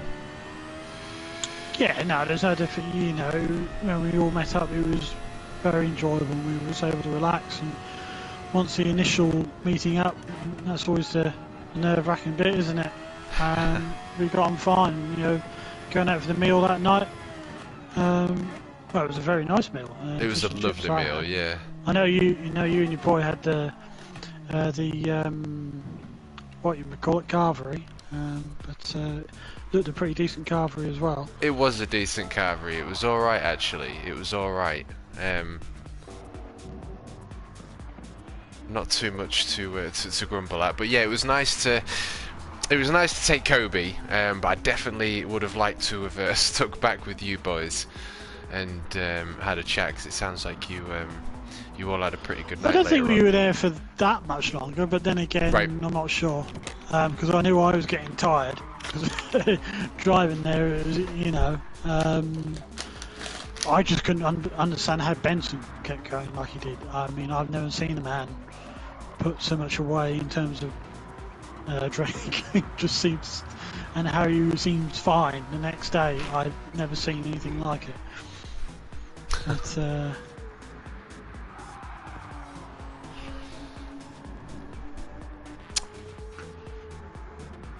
yeah, just bear with me. I'm just resting my left ankle. It's just starting to get sore. No, you're all right. It's no worries. On the left ankle. It's no worries. On the brake pedal, it gets to me after a while. Yeah, no, that's absolutely fine. As long as we've got you on chat, that's no worries. We've just got Seal up at the minute in the Porsche. Just want to make sure. I'd agree with you there, Scotty. He is an animal with a grip. I've never seen anyone. I've never seen any. I've known one or two friends who have put a lot of weight, but no, he surpassed us then by a mile. Benson is a bit of an animal, is he?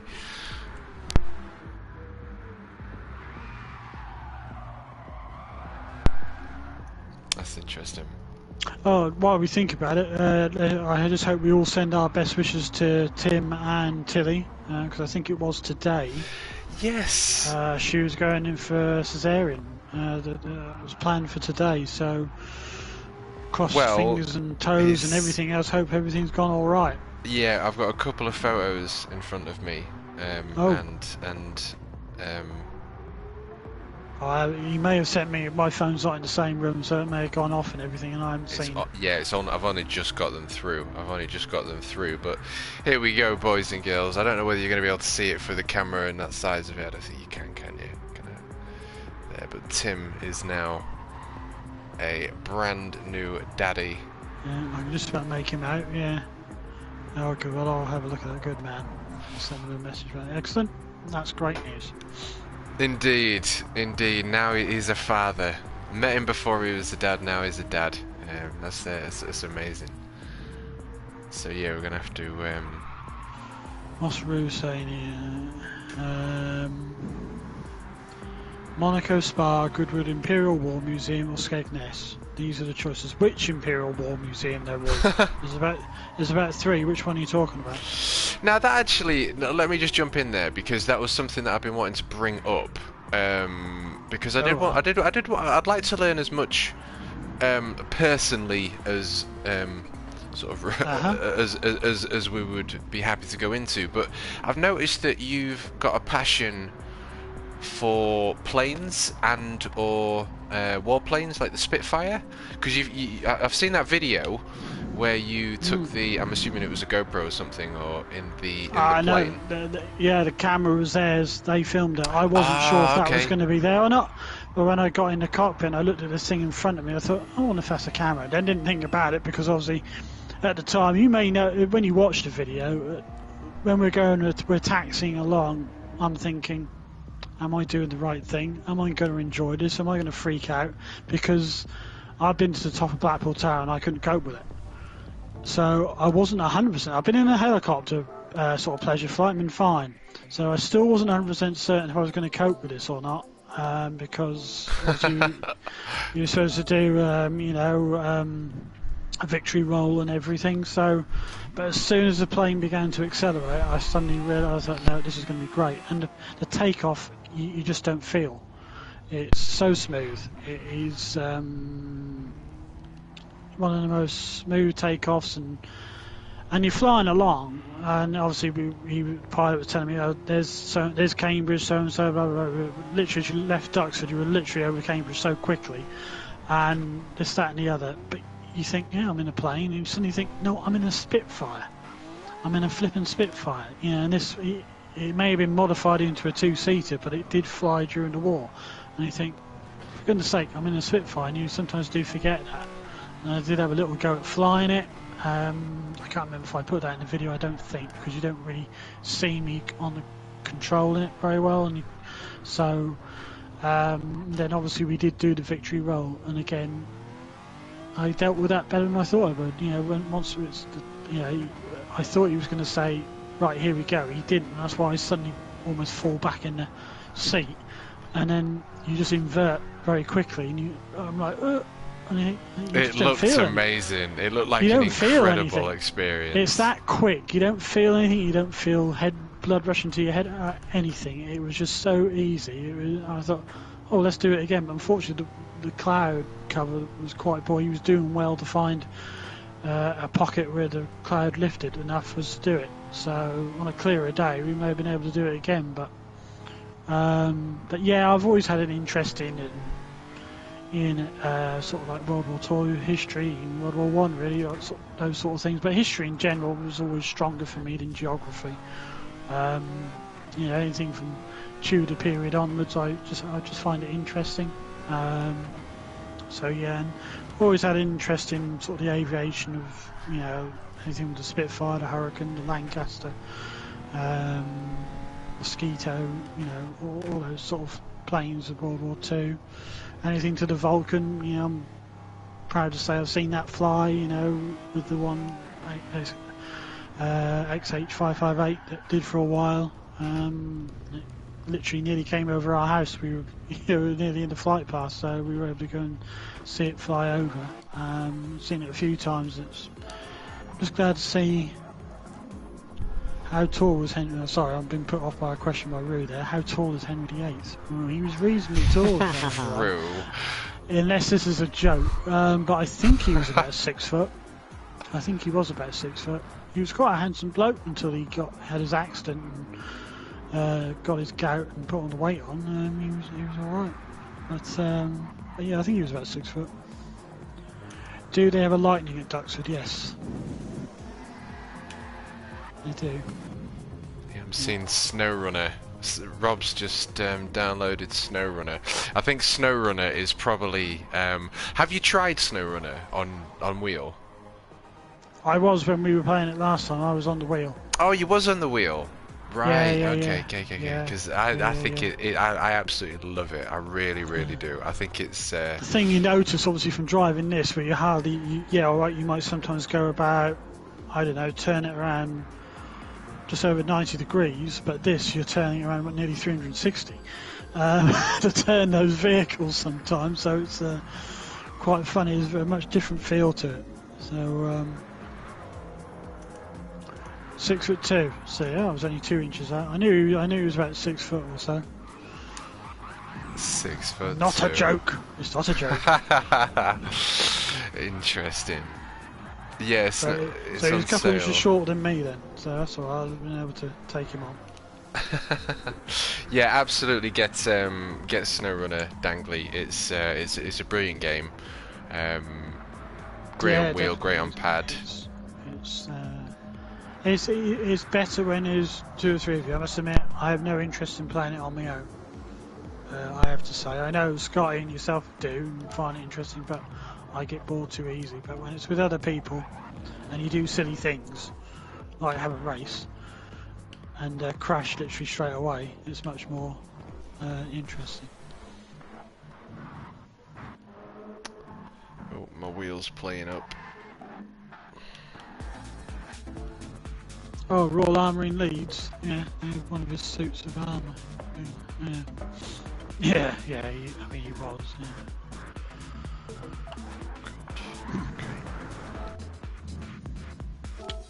Gonna have to pick a car and drive out there. My wheel's playing up. It's just flicking through everyone as quick as it possibly can. Yeah, I can see it. Yeah, my ankle's getting a little bit more relaxed now, so I'll be back out there in a minute. Yeah, that's no problem at all. That's not the car I wanted. I'll change my car, I think. I'm gonna pick the road car, Mercedes.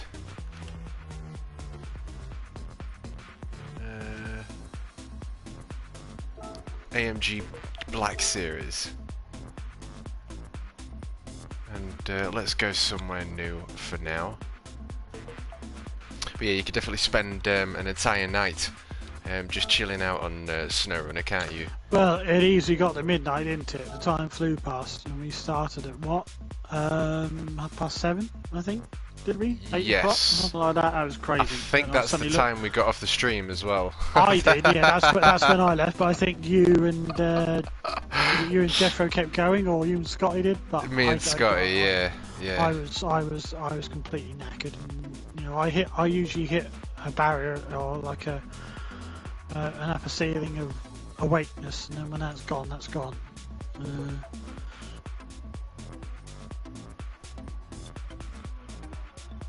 Should we go Tsukuba, something nice and short? Your choice, sir. Your string. I'll go wherever you want to go. Let's try a little bit of Tsukuba. Why not, hey? Why So not? he says any Imperial War Museum. Well, I'd always prefer Duxford, but then again, I've not been to the one.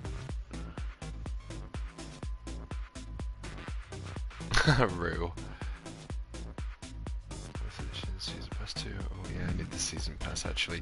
No, but I think you are right as well about SnowRunner. Why is he gonna embarrass us all? You'll do well to do that. Hugging and kissing the nose of the P1. I asked her to marry me, the P1, not Emma. Oh no. Well, as long as you don't ask to marry me, Rue.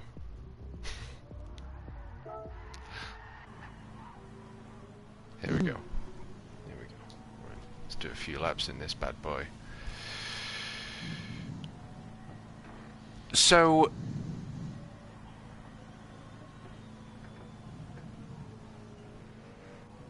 regarding any more personal information about yourself that we may not know, is there anything that springs to mind? Delving over to that side. How specific do you want to be, or how personal do you want to be? Well, just something as of interest, I guess. Yeah, it depends. Yeah, what I class as interesting, other people might not. Let me just think. It's all about getting to know the person. So. Yeah. I've worked at a place called the Dinosaur Park. It's not called that anymore, but it's now called Raw Adventure Park or whatever. But I didn't look after dinosaurs. I looked after farm animals and did a deer safari. I worked with big cats such as lions, tigers, snow leopards, jaguars, various primate species when I've worked as a zookeeper at Colchester Zoo. I've been an educational presenter while at Dudley Zoo in the West Midlands. Oh, so you've done a lot of zoo work then? See, that is interesting. Yeah, that's what I trained or I wanted to do. These days I've not tried to get back into it now. Generally I just think I'm a bit too old now. I know people say you're never too old. Just that my body's beginning to fail me in certain things that you need to be physically fit. And do I want to go to the full hassle of moving again? Not really. Love Norfolk too much, so unless someone came and headhunted me here at Norfolk, it's very unlikely now. But I enjoyed my times doing it. and still go to quite a few of them. So when time permits. What's that? Zoos? Yeah, wildlife parks, castles, anything like that. That is interesting. I mean, Gemma, my partner, she used to work at zoos. I think she's worked at Chesterfield, London Zoo. Her cousin was actually creator of London Zoo. Do you mean Chessington? I believe so. Right, yeah. Maybe You said Chesterfield, so I'm thinking... Or Chester. Chester. Right, yeah, Chesterfield. I thought, no, they don't have a zoo as far as I know. No. But Chester, yeah, that's a big deal. You know, Chester's, top zoo, yeah. Yeah, and she worked at Steve Irwin Zoo. Oh, in Australia, yeah. Yes. But she got there, I think it was about a week after the death Blimey. of Steve Irwin. Yeah, she got to Must meet have his been family. Yeah, it must have been a bit of a somber place or tough time around that time. Yeah, she said that happened. she said that you could definitely, sort of sense that there was a vibe going around. But she got to meet Bindi, the daughter. She got to meet his wife. She's still really good friends and communicates with a lot of the croc team.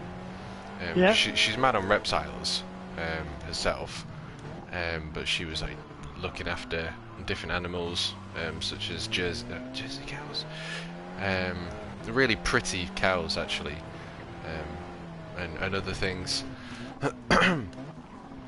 But yeah, she's still friends with some of the in the croc team, because that's what they used to do. Those that were looking after the crocs, they would all train MMA, UFC, to learn how to move yourself quickly and whatnot, and just get yourself out of the way. It's all quite interesting. But yeah, so I've had a little bit of a taste of the animal kingdom, or my eyes have been opened up a little bit more into the animal kingdom, and I think there's a lot of beauty with the animal kingdom alone, isn't there? It can be a lifestyle. Working in a zoo, I suppose. Instead of just a job. It's very different. Yeah, well, yeah. I mean, culture. So I actually lived on site for the sort of second half of it. Probably a mistake, because you then feel you're a bit trapped. You can't get away. It wasn't the easiest place to sort of enter and exit. When you lived on site, because you were within the zoo. It wasn't like it was a property outside. So it was a bit of a pain in the proverbial that you're going to get your car, and so you do feel like that got me down a bit, and that's why one of the reasons why I sort of left. I just sort of made that mistake really. If I'd have stayed off site in a different place, I think I probably would have been there longer, but can't fault the sort of time and people I worked every day with, and the animals as well. But we're talking over 20 years ago now since I did that at Colchester, so it's sort of, it's crazy. It just seems like a lifetime ago now. What's the most memorable experience you can think of around about that time then?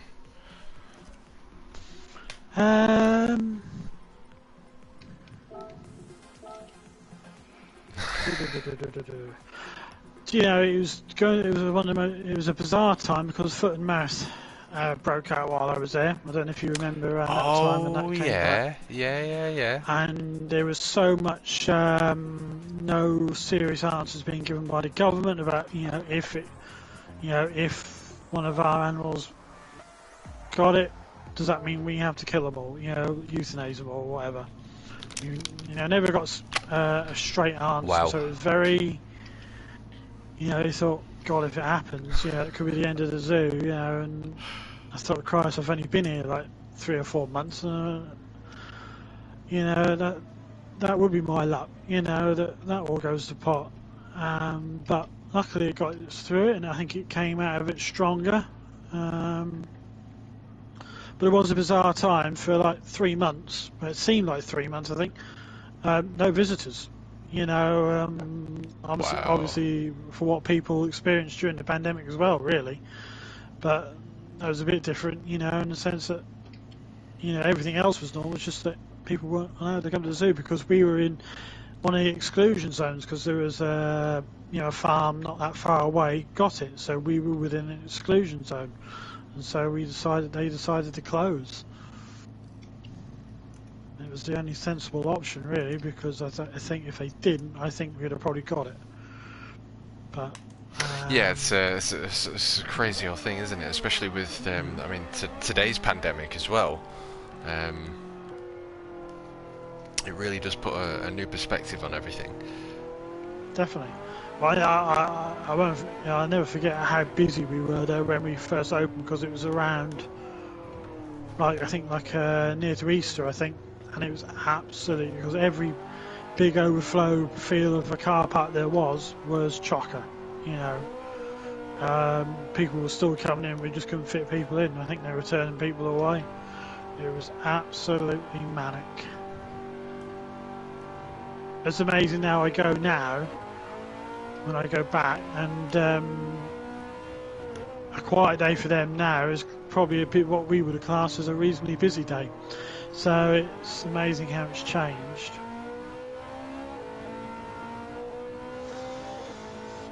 But they're so close to London. You see, they've got such a population sort of centre they can feed off. Indeed. I must ask this as well before I do forget. Who is, and you can't say me, who is your favourite streamer and why? Favourite streamer?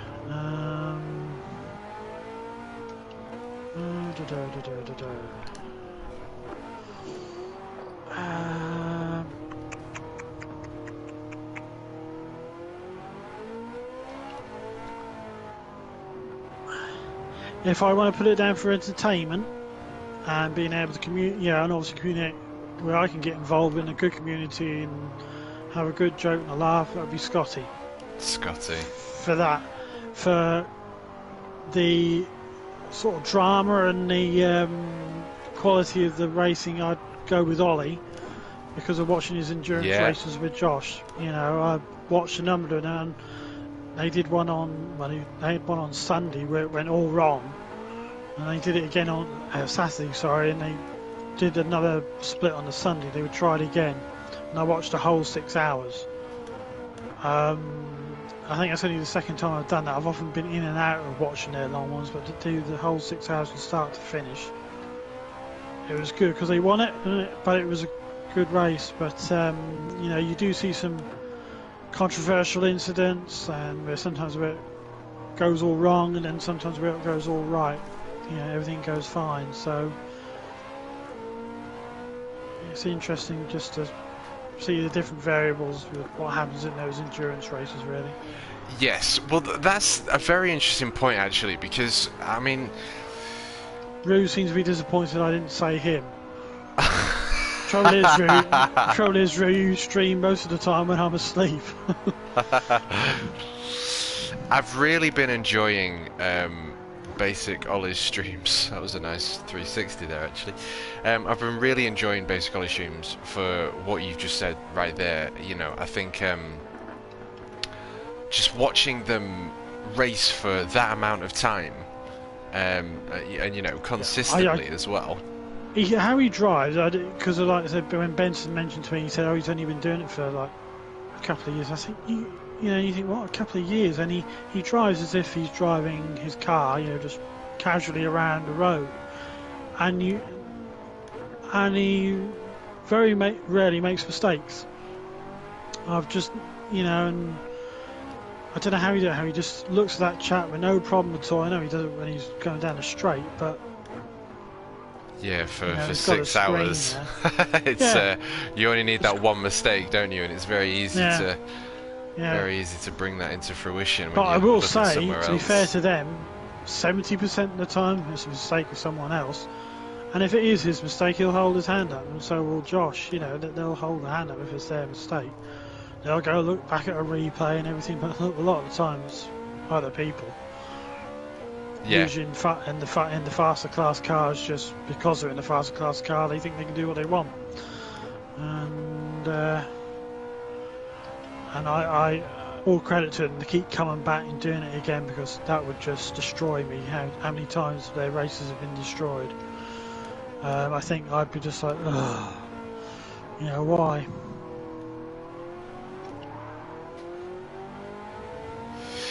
Yes. Well, I mean, it's definitely a aspect of sim racing that, I mean, I'm personally really into the endurance side of it, and again, I think that I think that's sort of a big difference between Gran Turismo and the others, in the sense of, you've got some. It really is hardcore, isn't it?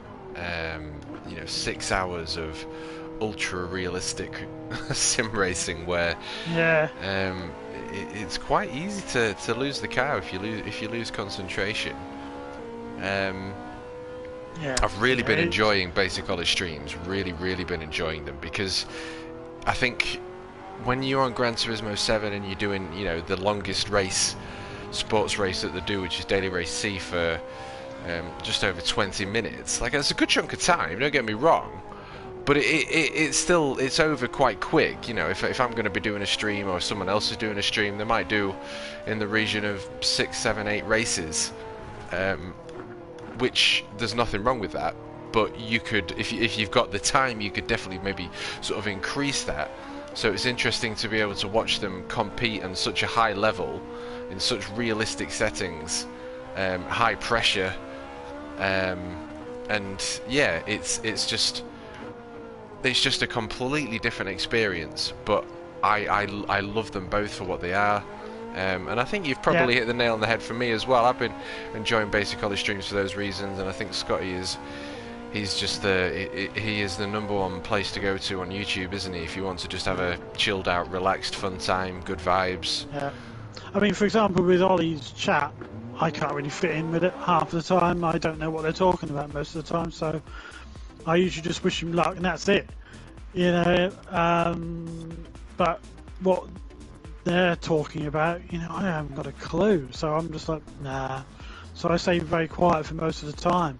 But with Scotties, obviously, I know a lot of them, and I've been there from quite a while, so it's easy to sort of connect with most of the community in the Scottish chat. So I see Cheek asked a question: who is the worst streamer? That's an easy question. That's me.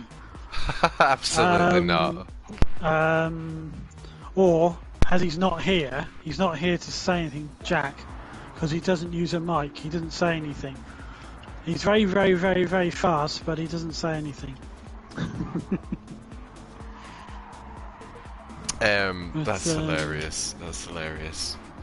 But no, definitely me. I just do it for my own pleasure. I do it when I want to do it.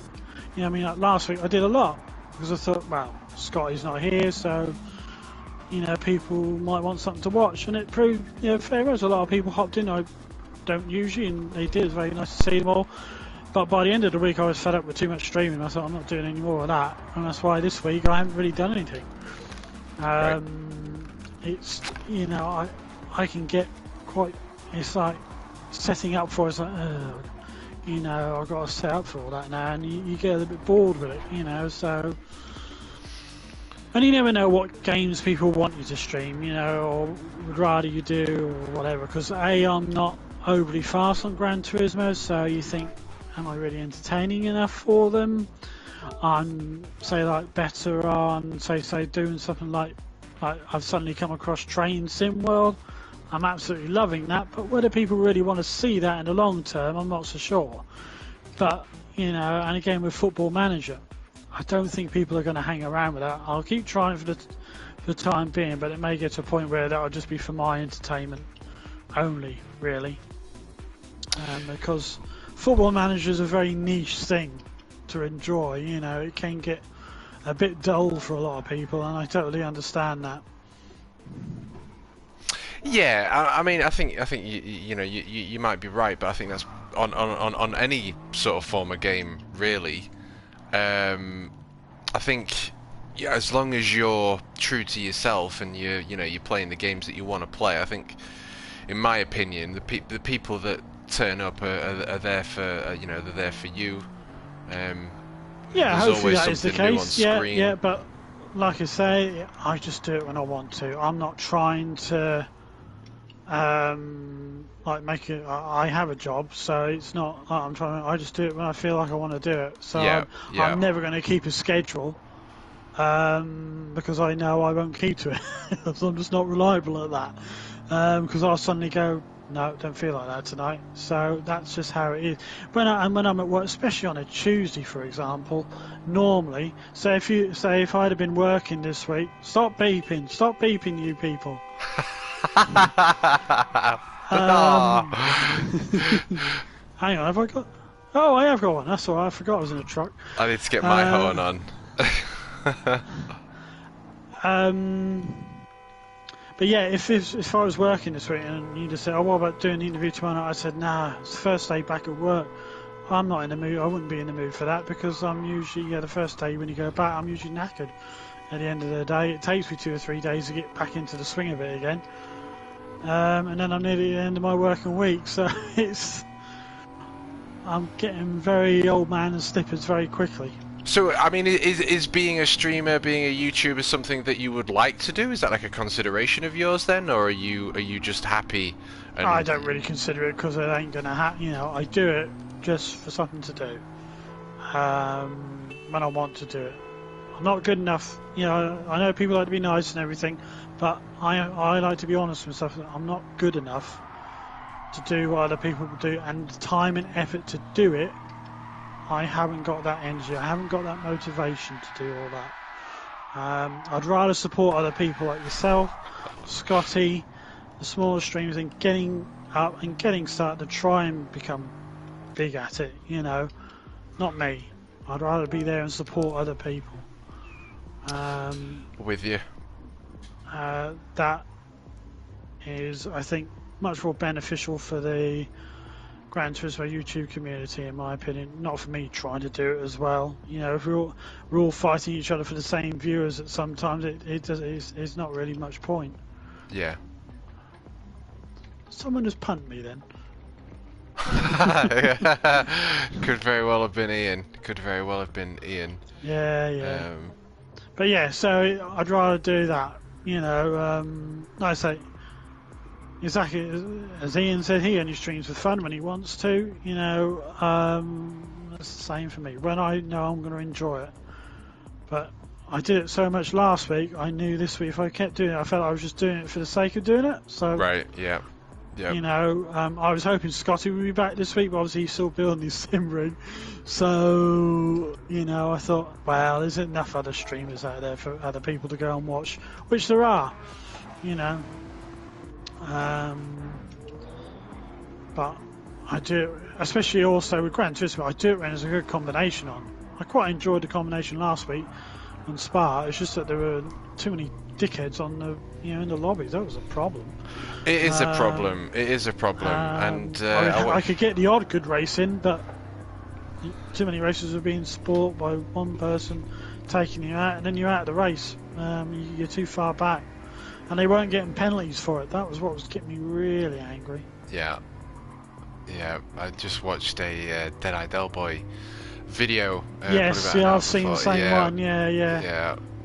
And I completely agree with it. I think I find that I get quite frustrated when I play this game sometimes, and probably more often than I would like.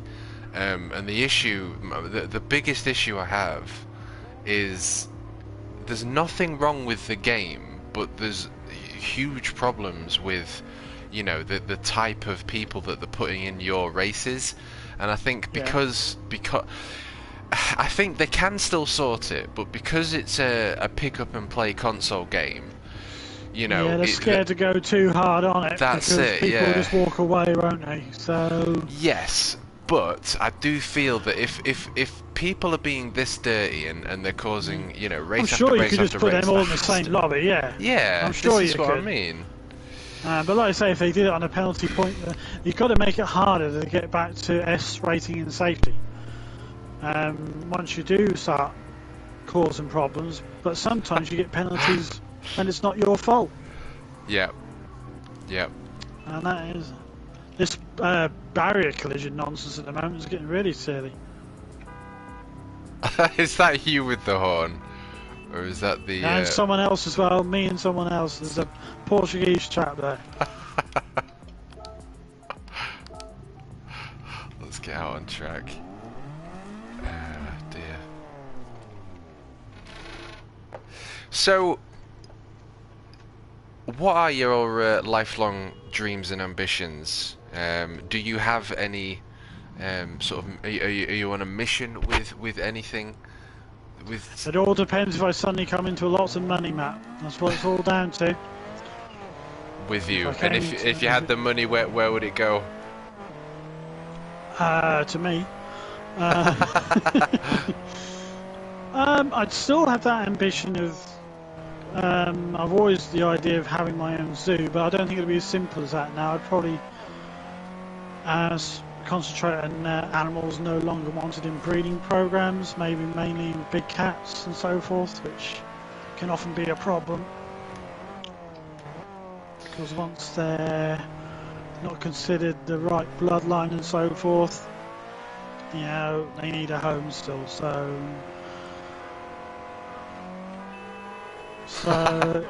it is. That is something you know I would consider doing, but. So you're really quite you have a big sort of passion for animals then. Yeah, it's been there since I was young. Really. And do you have a favourite animal? Is there a favourite? Always was lions, to be Right. fair, but after working with a particular jaguar sort of took over a little bit. She was a lovely cat called Handaya, back when I was at Colchester.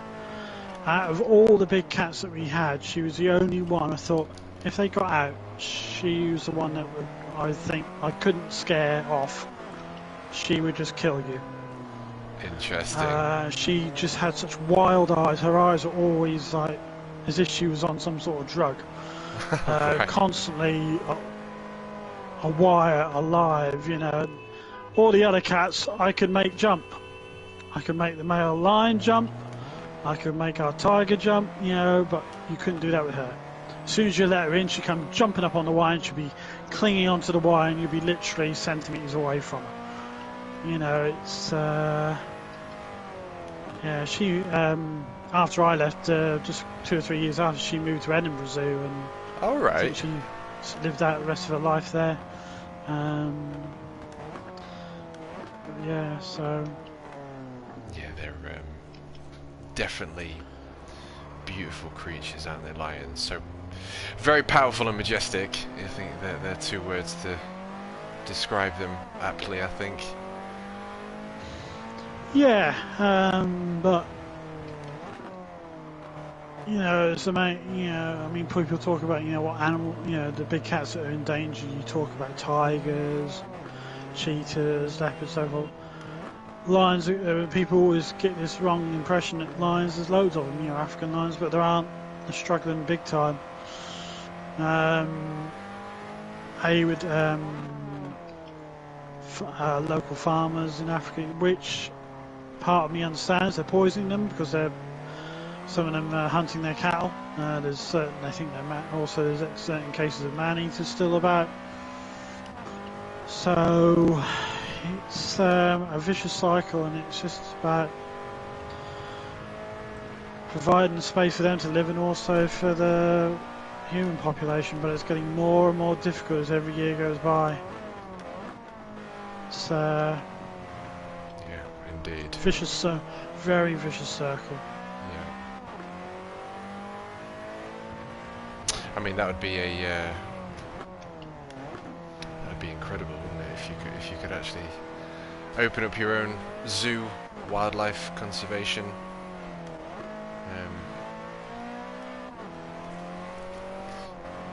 Serious question: how many Asian lions are left?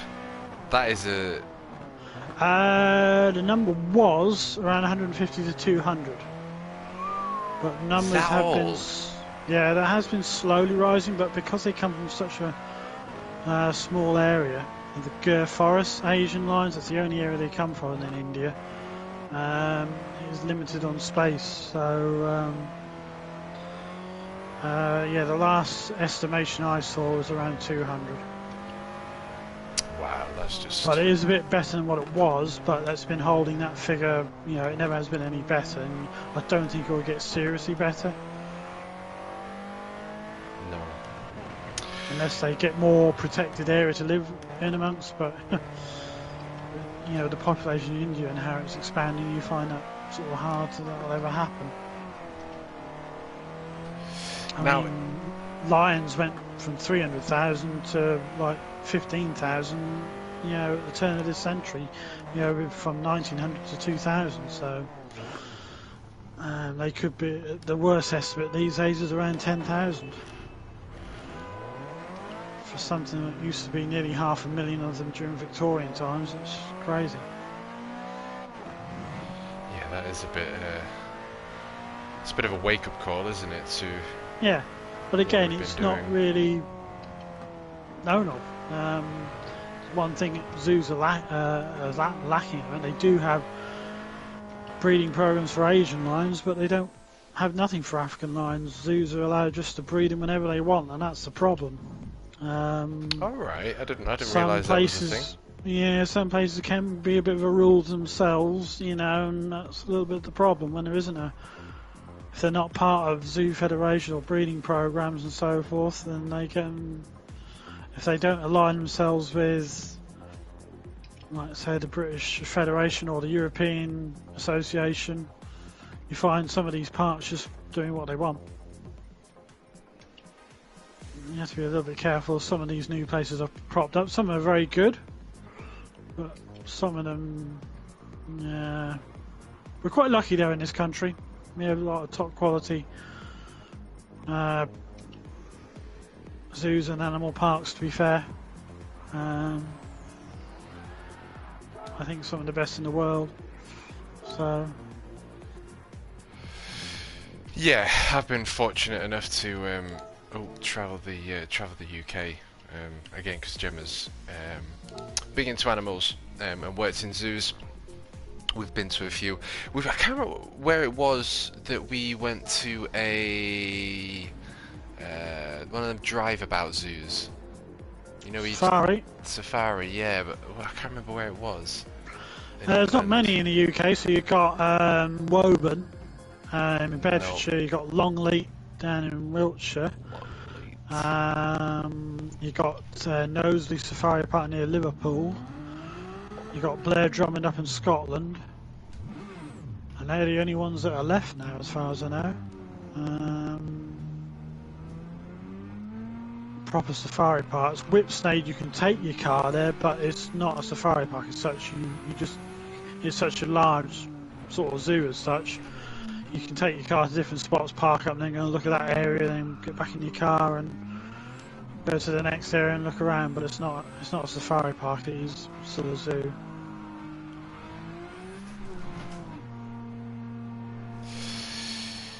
Now, anything you remember specifically about it might help me identify it for you. Oh man, how can I describe this? I do remember when we were. Let me just get my brain in gear. Pop that on there. I do remember we was in our car. Obviously. Telling me what type of car you're in isn't going to help me. The car park was huge. It was like kind of on hills. You were parking all on grass. It was sort of going off in many different directions as opposed to just one big car park, if you will. Hills, that's interesting. Yeah, that makes me think of Scotland more than anything like Blair Drummond or even Highland Wildlife Park. But there's also West Midlands Safari Park, but that wouldn't be that because I've been there. That was not far from Dudley, and it may have been Longleat. I can't remember. Yeah. I mean, there's a big car park basically near the house which you park, and then you go off on the safari. There's two entrances. You have to go via the house, or there's another one. where you go to the actual safari park entrance, and then you go in, you go around a bit, and then you can stop off near where the giraffes are, and then you go on again and do the rest of it, and then you can go back to the house and everything.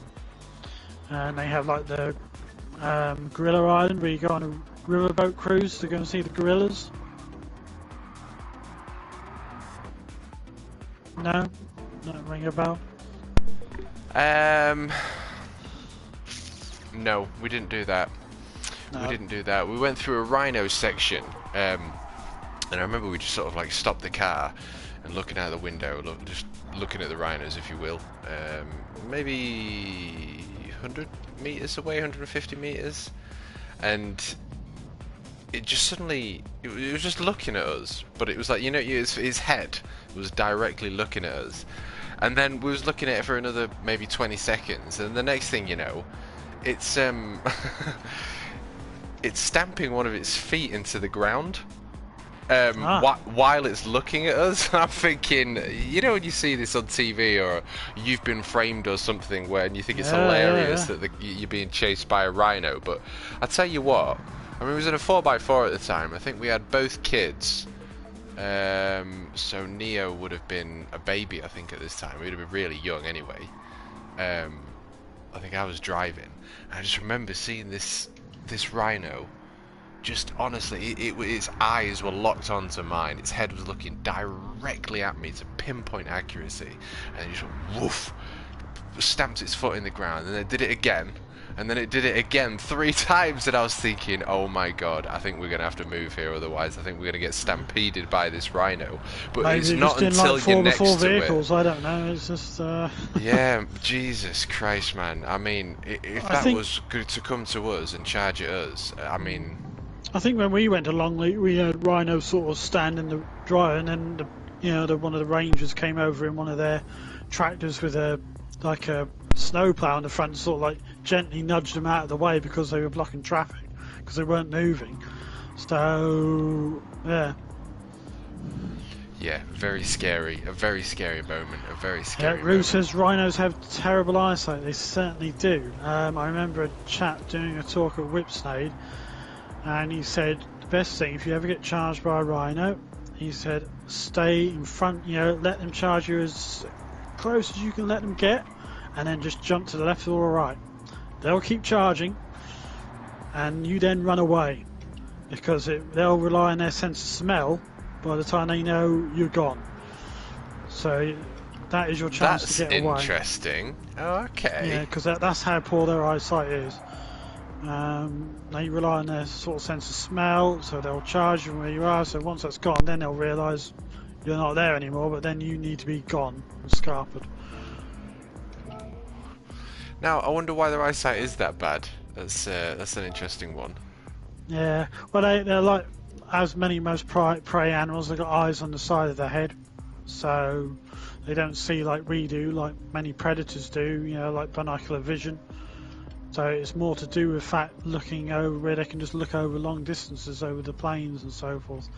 But I think, they can't see up close very well, as far as I know. That is interesting. And that kind of leads me on to another question. What is your biggest fear?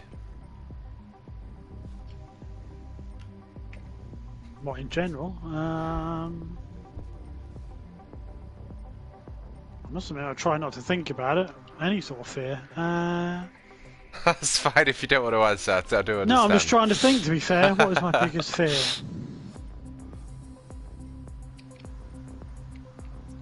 I don't like being alone. I mean, I've got a big family. I do like my time alone, don't get me wrong. But when you've got no choice, I don't look forward to that time in life when you get old and being alone. I do like my time, like I said, I like my alone time, but that's because it's while you've got a big family and so forth are there. But maybe when that's it, you're on your own, you see it happen to a lot of other people who go through that in later life. It is something that I don't look forward to, but hopefully. Yeah, I think that's quite probably maybe a somewhat common fear. I think Yeah. perhaps I think that's definitely one of mine. I think I've always had a huge fear of loneliness, to be fair, and I think I remember watching. Have you seen the film Up? I've seen bits of it. I've never seen it all the way through, and I've heard a lot of people say it's a very good film. So I will get around to seeing it one of these days. I think every time it's on, or it's been on terrestrial TV, there's either been something else on, or I haven't been there to watch it. So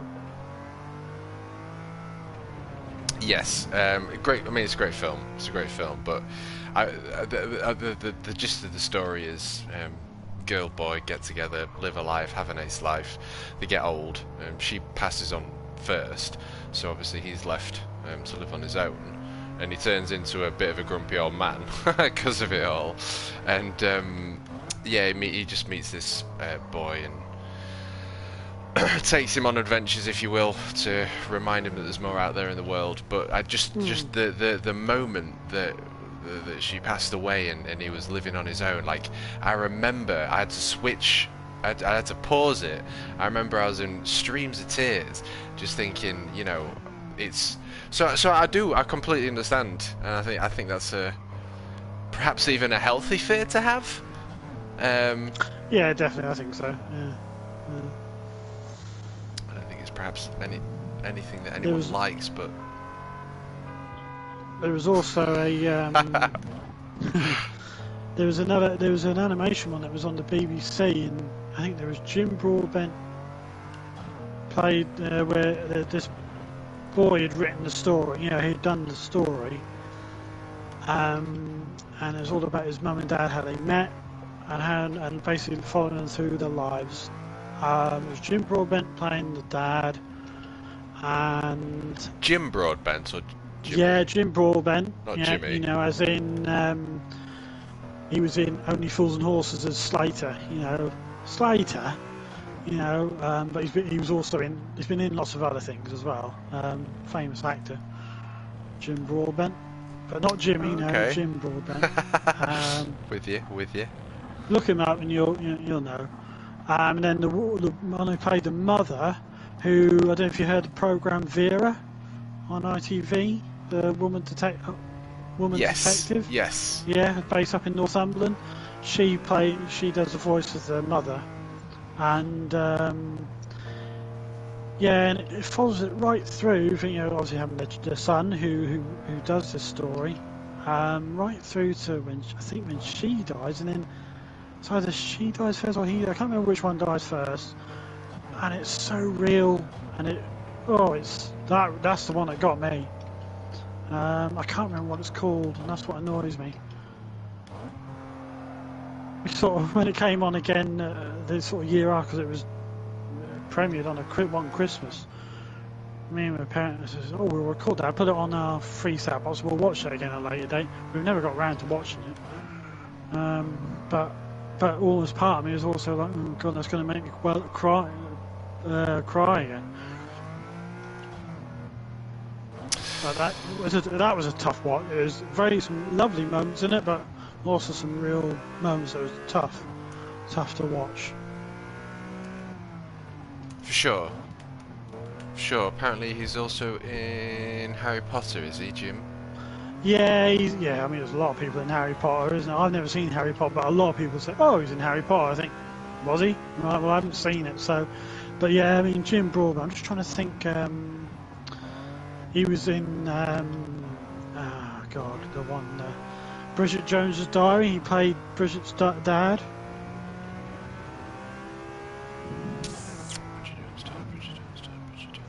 But yeah, but not sure. Dad, I'll have to Google it. He's been in lots of things, but he first became famous because he was supposed to play Del Boy. He was the first one offered that part, but he turned it down. And that's when he got offered to David Jason. So originally, but when you look at Only Fools and Horses, you think, nah, Jim Broadbent would have been right. But Slater, he was perfect for. Slater was the Raquel's former husband. When I don't know if you've seen Only Fools and Horses or that. Yeah. That brilliant episode when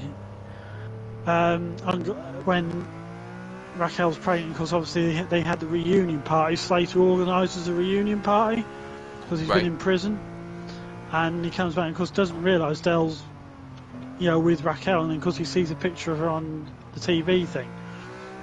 Of course, Albert comes out and says, "Hey, what's all this noise when I'm trying to get some sleep?" And his hair's sticking up everywhere, and it's one of the. Every time I see it, I can't help but laugh.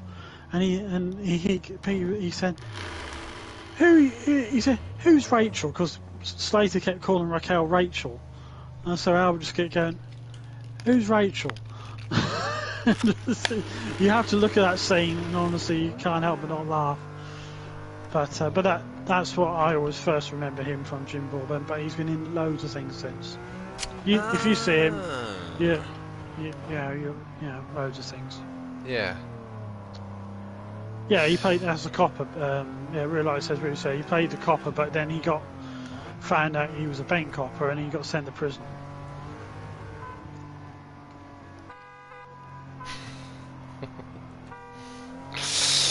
Right. I want to ask you a couple of quick questions here. The first one is, why do tennis balls have fuzz on them?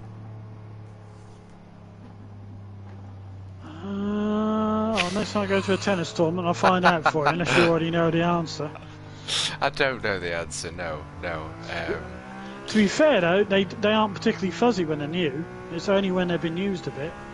That's what makes them go fuzzy. That's true. It's just being hit and constantly being roughed up by either what surface they're playing on, especially on grass, that you notice it more. But that's what generally causes it. When they're brand new, you don't notice it so much. And what is your favourite book? That's an interesting one for me. It's between two. I really can't choose between these two. I honestly can't. It's going to be the BFG or by Roald Dahl, or The Lion, the Witch and the Wardrobe by C.S. Lewis. Oh, okay. They're both films as well, aren't they? They were first turned. BFG was first turned into a animated version, with David Jason doing it. Yes. And then obviously they did a recent one with Mark Rylance, with CGI and everything. Sorry about that. I just lost it a bit. But okay. With Lion and Witch and the Wardrobe, the BBC did a series on it first with a line that was like animatronic before the Disney films as such, or whoever did them. I can't remember who did. Was it Disney? I can't remember. But I liked it. That's what I remember. The BBC series more than the films. Yes, I think there's a lot to be said, isn't there, about getting lost into a book as opposed to watching the film. Yeah, because it took you into like walking through the water. It took you into another world. It's almost, for a young child, that's their imagination, isn't it? Just taking them into another world. To forget about all the real world worries as such. That's it.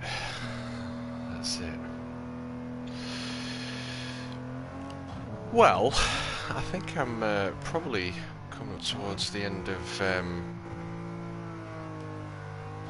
the questions. I don't have to end the stream though. If there's anything else that we would like to gloss over, revisit, go into depth with a little bit more, we can do.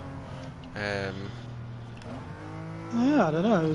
Has chat got any questions they want to ask me? They haven't asked many. That is a good question. If you have any in chat, now is the time to ask. The fuzz Matt's is run out of questions, so it's up to you now to keep this going. But you say right, let's, for a little while now, I'm sure chat would be interested to know you want to keep this format going, and you try contacting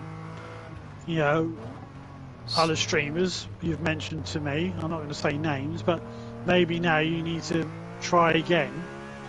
Don't give up on it. Go back to those same people and say, this is the video, with a link to the video, and say, this is the video I did. Ignore the first bit where he didn't bother to switch his mic to not being allowed to use my party chat audio enabled, but once we got going after that, this is the sort of thing we do. And once they know what it is, maybe that's, you know,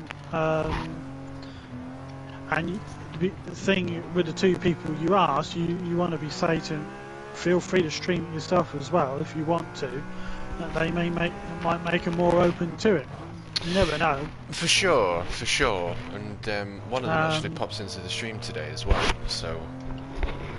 Well, there you go then. Yeah, yeah.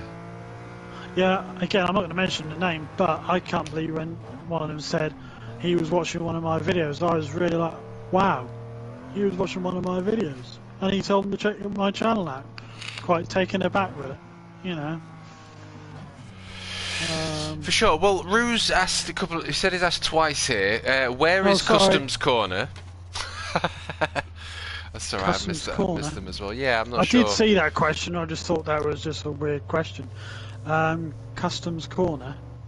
Yes, I'm not sure what to say to that one. I'm not sure what he's referencing there. If he's talking about Brands Hatch, I don't know, or Silence. Yeah. Though he rings a bell, he's mentioned this before, and we've talked about it before, and I just can't remember.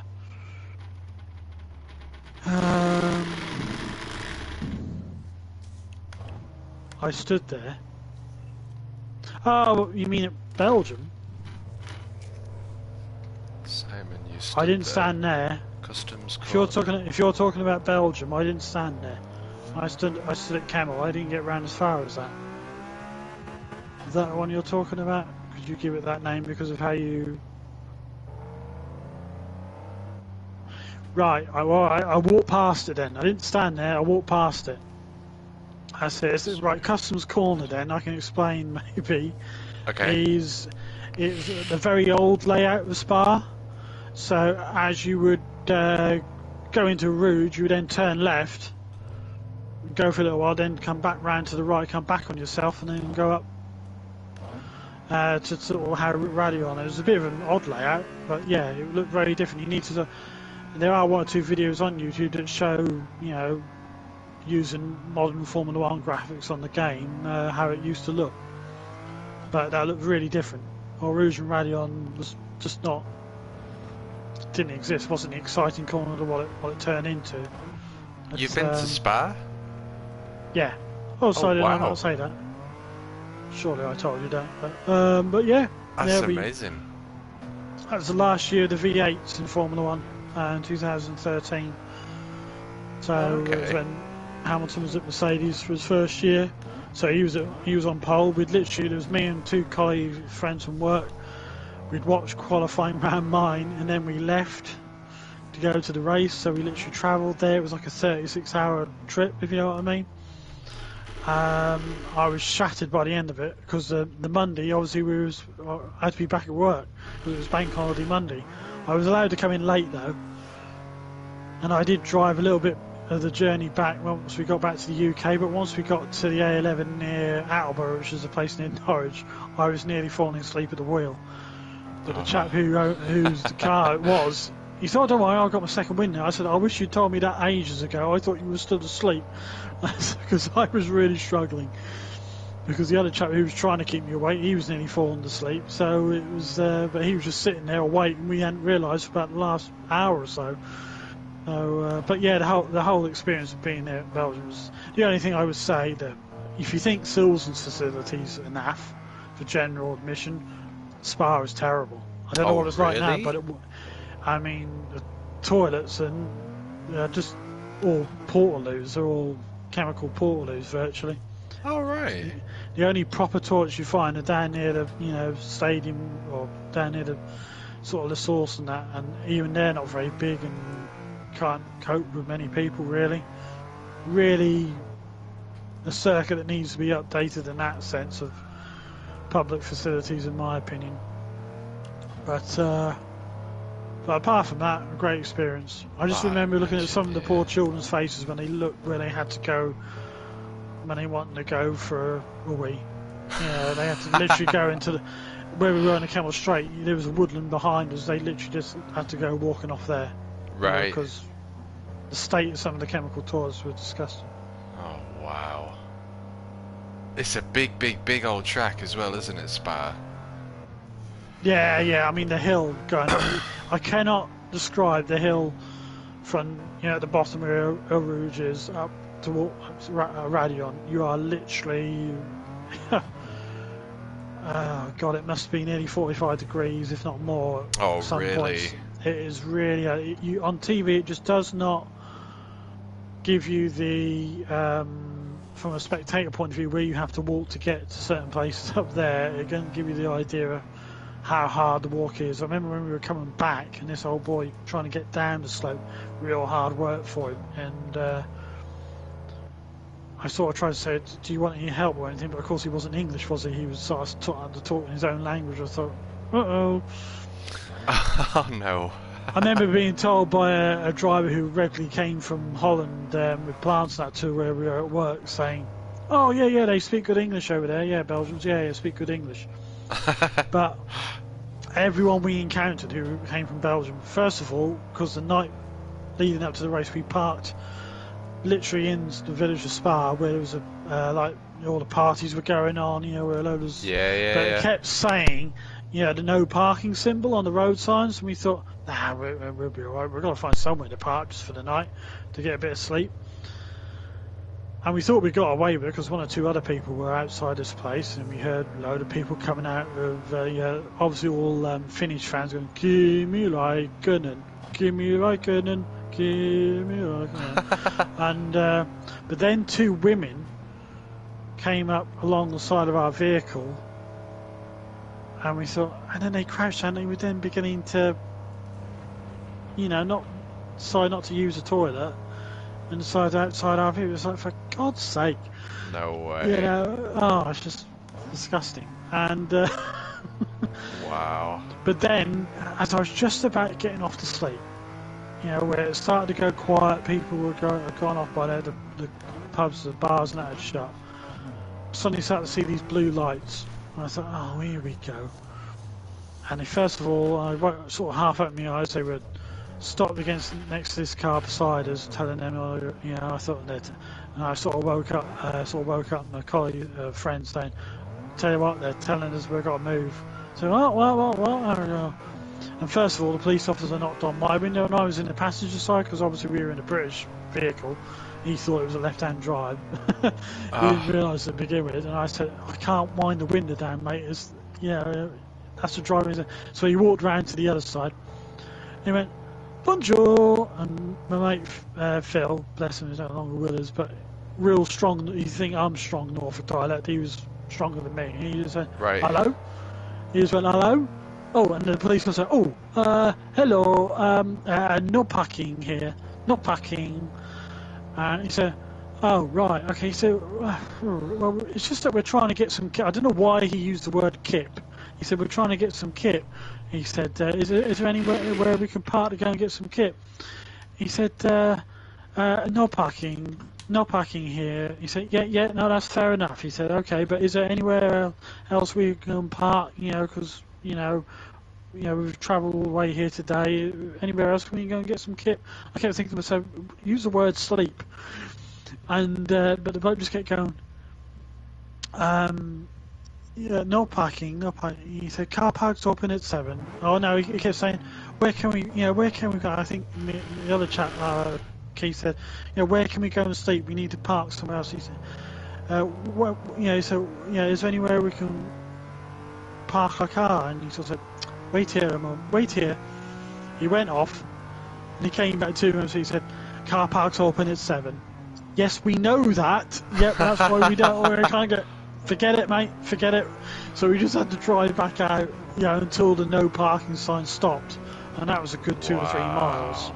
And then we parked in this field, and I didn't sleep very well, but we got out and then we got back.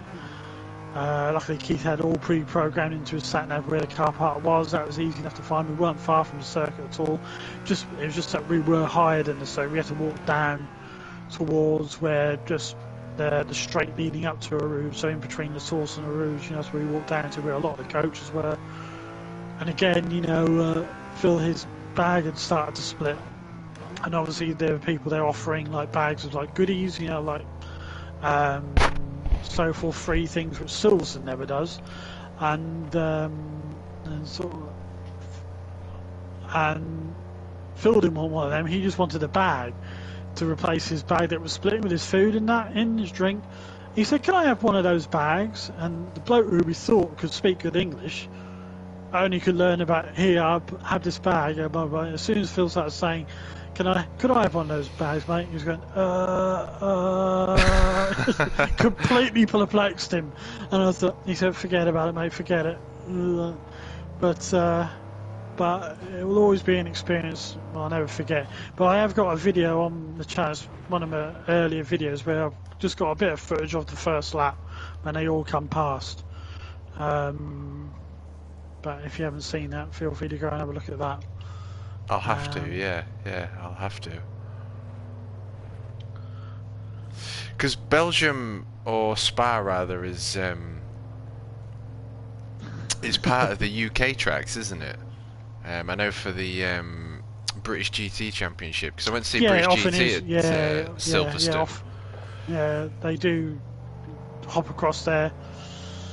Yeah, quite a bit. Yeah. Yeah, and it's part of the British GT, which I didn't realise. Obviously, they do the UK tracks twice, and then go to Belgium twice as well, and put Spa part of the calendar, which I didn't realise, which is kind of cool. I'd love to go to Spa. I'd love to expand. Maybe not now though, from what you've said. Hopefully, they've upgraded the experiences. It looks like they've done a lot to it, but whether they can or wanted to give everyone that functional. Hiya, Tim. Yeah, first stream as a dad. Congratulations, mate. Many congratulations. Good to see you. Here he is, the man himself. Congratulations, Tim. She's beautiful. All the best to you, but obviously she? Send our best to Tilly. Hope she's cope with it all right and everything, and to the little one. And have we just? Is there a name?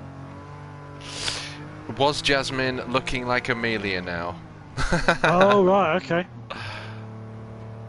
She's a beauty, mate. Excellent.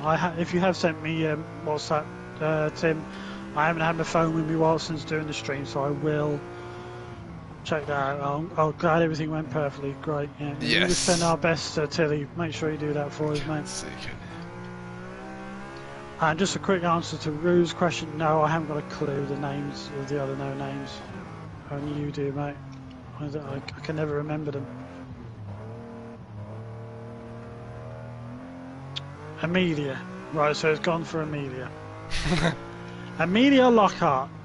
There we go. Famous Amelia. Amelia Lockhart, that's it. Amazing.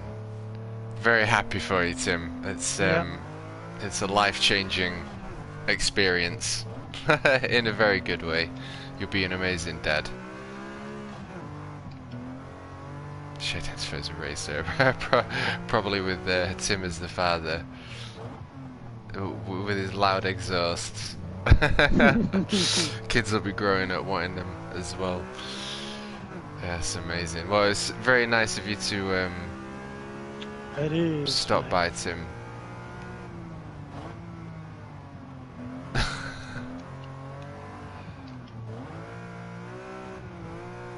I just pray for her. She's a good sleeper, mate. Like me, apparently I was a very good sleeper and never caused any problems. My mother always says she never had any issues with me. So if she's anything like me, you'll be doing all right. Oh dear me, that's the roller coaster of emotions, Tim. That I tried to mention. Just revel in it all, mate. That's all I can say. Will. It's a very emotional. It's a very emotional moment. It's definitely an experience and a feeling and emotion that you never really experience ever again. I can't remember being at the hospital myself, but yeah, that really is amazing news. That is brilliant. It's good that it's in plenty of time for Christmas as well. So That's they can it, ready back for in. Christmas as well. Time to settle back in and get settled. You've got a Sagittarius baby, Tim. Very intelligent. Amazing, absolutely amazing. Well, there was a couple of questions that you triggered in me from that conversation. Have you seen Well, I hope the not British about GT? babies. I know nothing about babies. Alright, sorry, what? British GT. Have you seen British GT? No, the I haven't, Lambos, Audis, Ferraris. When it's been I've seen it, watched it on YouTube if I've been, off and that. But when it's been to Snetterton, it's always been on the weekend I'm working. So I haven't been able to actually go to it as such, but I have sat there and watched it. I know Ian enjoys it, that's sort of his favourite sort of form of the sport. But for me, I'm sure it'll be better going to it live, there's no doubt about it. It's a bit like endurance racing in the sense I've been to the World Endurance Championship at Silverstone, because it's quite good because you watch it start, blah, blah, blah, let it get settled, then go off, walking around to another bit, blah, blah, to another point in the circuit, watch it from there and so forth, because it's on for such a long time. But I don't necessarily look out for it all the while. If it happens to be on, I'm sitting there on YouTube, yeah, I'll watch it. Yeah, for some reason it doesn't quite grab me as much, because I think they don't really get their elbows out very much, do they, like touring cars, so it's a bit of a different form of motorsport, really. It's Yes. Yeah. It's a very, very different form of motorsport. I think from like I mentioned, from me seeing BTCC back in the day, Plato versus Neil, I do remember seeing Nigel Mansell somewhere, but seeing the latest version of BTCC and seeing the latest version, and also it was the first time I've ever seen the British GT class, with the Lamborghinis and the Ferraris and the Mercedes AMGs, Jaguars, Bentleys. It really was quite a unique experience listening to the V8s go round. I think because usually when you see racing and that, it's usually 1.6's 2-litre engines, isn't it? But it really was a special sight and sound to definitely to the sound GTs. might be good. Yeah, I will give you that. Yeah, definitely. But hopefully at some point I'll get a chance to go and see it maybe next year. Yes, well, Ian's suggesting we should meet for the Snetterton GT race. That would be kind of cool. I've not been to Snetterton yet either, so that would be as long as it isn't as hot as it was at the touring cars. I've never been so hot in my life at a racing event. Is that the one with Ian, or the one with us? Ian and Tim and Tilly. Yeah, him and Tilly came out. For the Sunday, I just couldn't get past the second race. That was all I could do. I was just so hot. I knew I didn't live far away. I said, look, I'm going to have to go and watch the race. So I do apologise, but I felt bad. But it's just ridiculously hot. There was just no. Trouble is with Snetterton, there's no shelter. There's no way you can get shelter. There's no real trees, and so forth. It's so open. It's obviously like Silverstone used to be a World War II airfield, so it's a very flat, open place.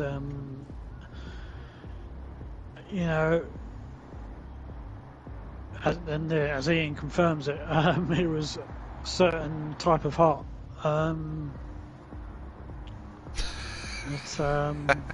Yes, I really, really wanted to go to that one. To obviously see all you guys, but meet Ian as well. Mate. You would have struggled. I'm glad I didn't. You say you don't like the heat. You would have struggled in that. Yeah, no, I'm not a fan. I just couldn't believe the people who were coming around with a cigarette and putting cigarettes out in the grass. I just thought, oh my god. That made me want to get out of the place. I thought the thing was going the grass was set fire or something. It's just, but that was really hot. But I mean, if it had been a breeze, it would have been alright, but funny enough, I've been to Snetterton as well, where it's been wet and cold and really windy, and it's completely the polar opposite, and it's it really can be two extremes, Snetterton. There never seems to be anything in between. I've always found it to be really warm. I mean, that wasn't extreme, that heat, but it was really warm or cold for the time of year. You know, even though you are there in July, August for touring cars, it still turns out to be cold because it's so exposed. The wind, you know, if it is wet and windy, you know, you struggle to keep warm. But I did do, because one of our suppliers at work used to sponsor the Handy Motorsport team, the Handy sort of tools company, and I did get a day out as a guest of theirs once with my mum and dad, and we went on the grid and everything. That was quite good. That was a few years back now. I can't remember how long ago it was back. I think it was 2015. I won't swear to that.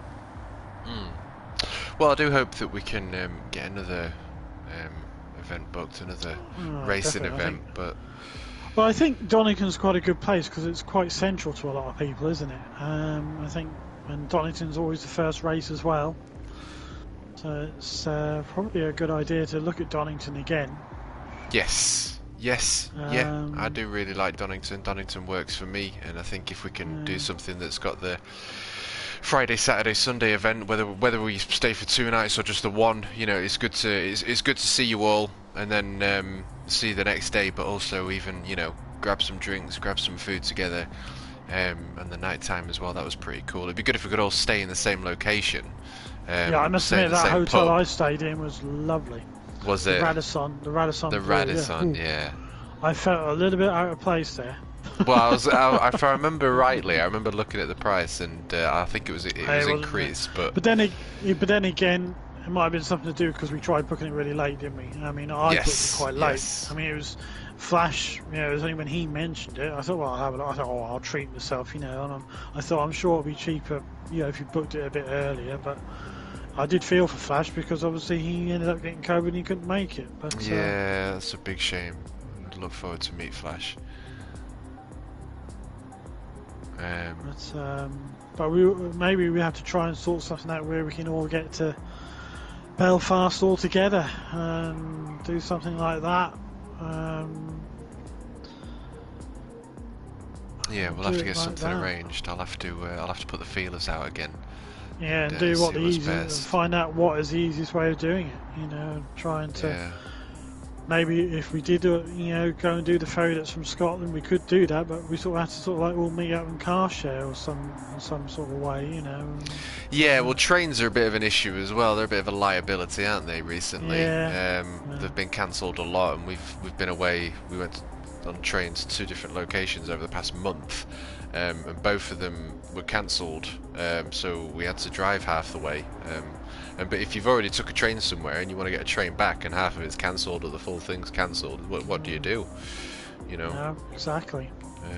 So it's a bit of a strange time at the minute, I guess. But either way, I'm sure we can make something happen. And obviously, you know, Dangler's mentioned the B&B. Where did he say it was, that B&B? Can you remember? Essex. Essex. So there's that in Essex, or a camping site as well. It'd be nice, even if we all just get together and just have a location where we could just have some drinks and food and sit and chill, fireplace, fire pit, camping, barbecue. I mean, that'd be awesome. Yeah. Get all the boys together. I mean, if he's not, we have to see how far he is from Stansted, really, because that's obviously classed as Essex, I think, isn't it? I think. But see what part of Essex he's in. I will give you credit, Rid. I must admit, I'm just driving this around now. No, I'm driving it very quick, but there's no real force feedback. I think I have turned mine down a bit, but I'm not really feeling anything at all. It feels far too loose. Very weird. Hey, he's back. Asentio is still with us. Hey, isn't he? Who is Asentio?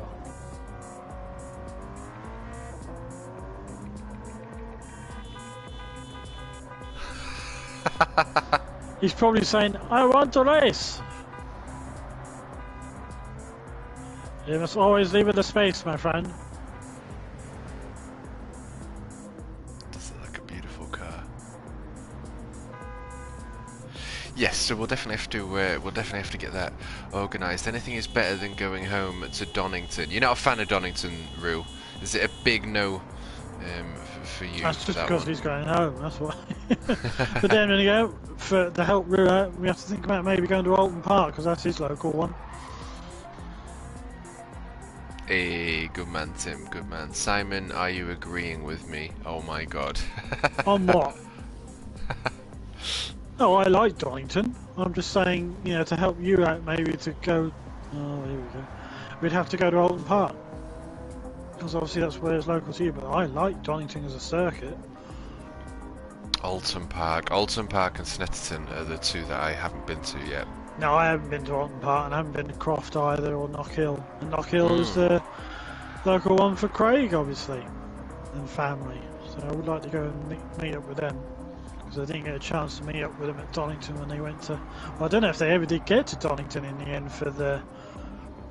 That was a GT, I think, because I think they were supposed to be going down to that, but. Sorry, Tommy.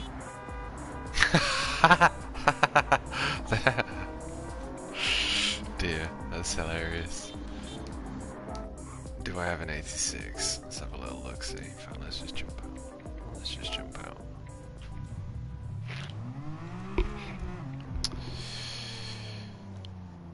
Yes, I do believe as well, you mentioned earlier about a BTCC game. Codemasters was supposed to be making one. Ah, right, yeah, okay, Roo. Don't call me an idiot, you cheeky bugger.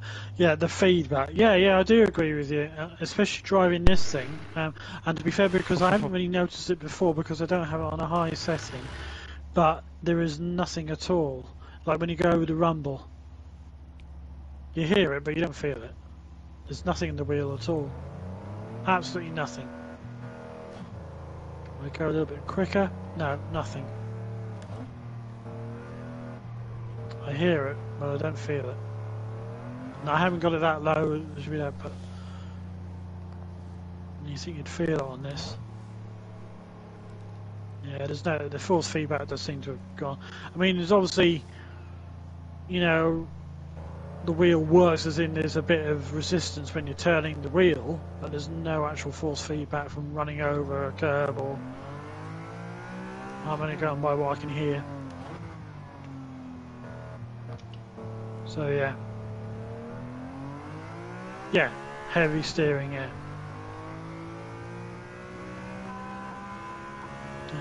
Well, in Gran Turismo Sport, I did have force feedback. I did get that. So it may be just that both games have now been gotten rid of in terms of force feedback on this particular wheel. Maybe they don't want to support this wheel anymore. I don't know.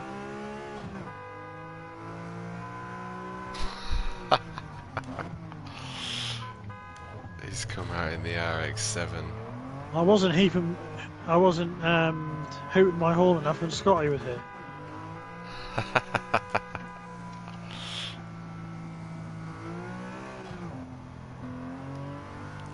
But not a big fan of. See, now for nothing, I felt nothing on my wheel for that. Nothing. Usually, in the past, I used to. Love the job. It's probably coming to repay the favour, I reckon. Yep.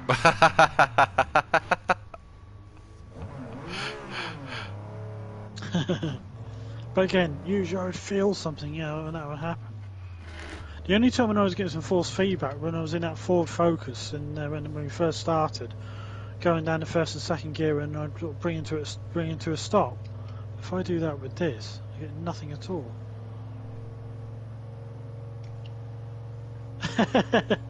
He says, I'm sorry. I'm sorry. I'm not, mate. I was doing a test.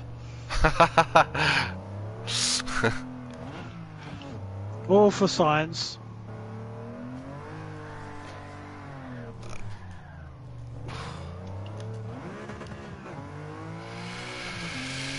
Well,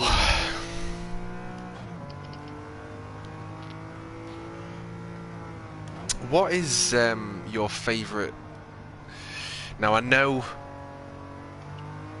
from what you said earlier about not really sort of being up to date with cars and whatnot. Do you have a favourite car though? Is there a car that's, you know, that you would love to own, that you would love to have in your garage to be able to just take out for Yeah, a Sunday if money was drive. no option, I suppose I'd get something like an Aston Martin or something. You Okay. know, probably get a Lotus, but the only thing I worry about, because Lotus is often quite small, I might struggle to fit in one. Well, like a Elise or an Exige or I quite like the new one that's come out. I do quite like Evora. that. Yeah, is that what it's called? I can't remember what it was called, but the one that Emerson Fittipaldi was sort of showing around. But yeah, I quite like that, what they've done there. I hope the company can continue growing from strength to strength again, because it's important for our local region. But yeah, money was no object. Some sort of Aston Martin, I'm sure. But yeah, what type of one? I wouldn't have a clue. Interesting. So it's the brand kind of vibe that you like, Yeah, not a specific yeah. vehicle. Something that would feel comfortable. Yeah, I could drive. Yeah, the new Aston Martins. I've seen a couple of them fly about, and they look absolutely beautiful. They definitely know how to make a good-looking car. That's for sure. Yeah, I mean, on our side, there's a number of different businesses, and one of the businesses, the owner, or shall we say, he has a McLaren. But it's not practical, because one part of our car park is all loose chippings, and he drives on that, and I just think, no, I wouldn't bring that around here. But yeah. But I'd also buy my dad a Ford Zephyr for him. A Ford Zephyr. Yeah. Because Zephyr. that was his first car. Well, you know, his Okay. favourite car. I think about Mark 2 or Mark 3 or whatever. I'm not sure. I know what a Zephyr is. I'm going to have to Google that one. Who was it who was into banger racing then? Because my dad was actually into banger racing. I never got to see him do it. My dad's cousin did it for a little bit. Yeah, and he's a bit of a fan of touring car racing as well. But yeah, I can't remember how long he did it for. But that was at a place near, here in Norfolk. There's a place called Swaffham Raceway. They still do it there now, banger racing, and so stock car racing and all that.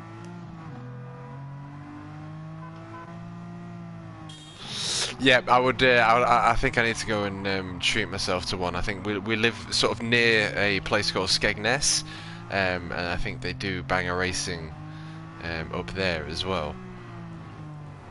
Oh yeah, it's because that Paul O'Neill, who used to be a touring car driver, who commentates on the ITV touring cars, there was some sort of event going on there over the weekend, and he was there with some of the touring car drivers in some sort of stock car race. They call it Skeg Vegas or something. That's it. Yep, that's Yeah. the one. Skeg Vegas. Yeah.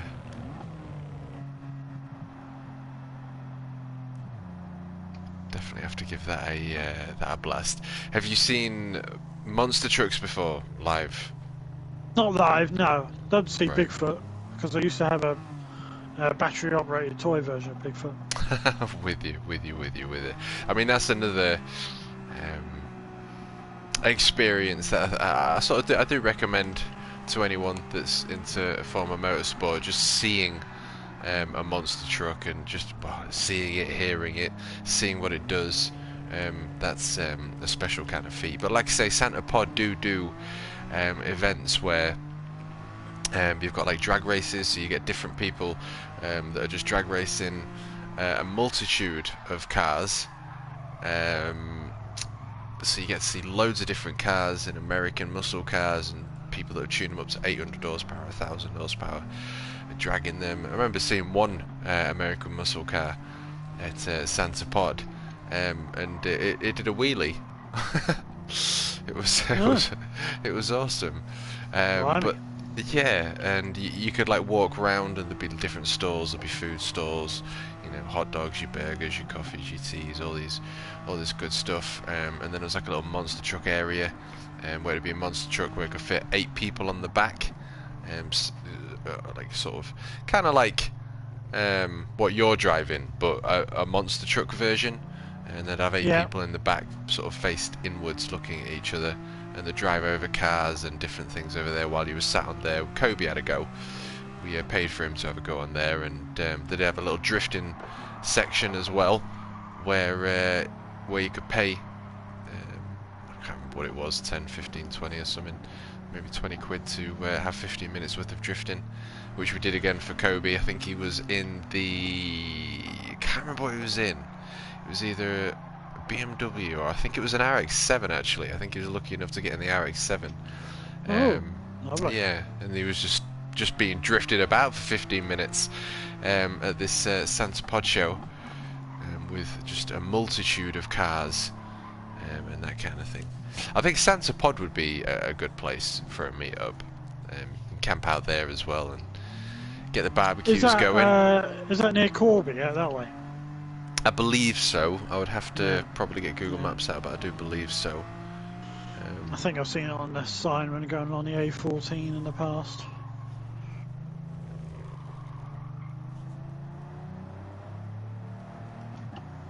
Yeah, absolutely recommend it.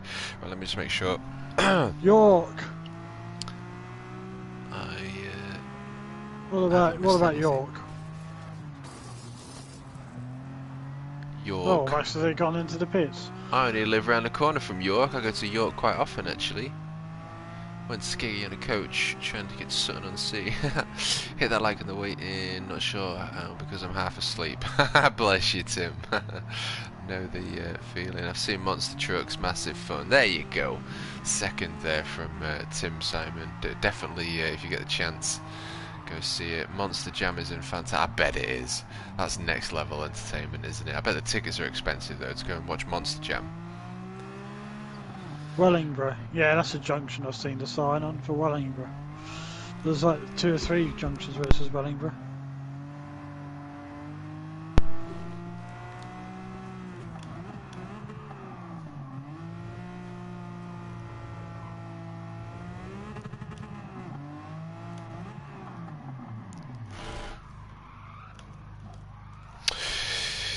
Well, I think I may be We've been talking for 3 hours, Matt. Have we actually?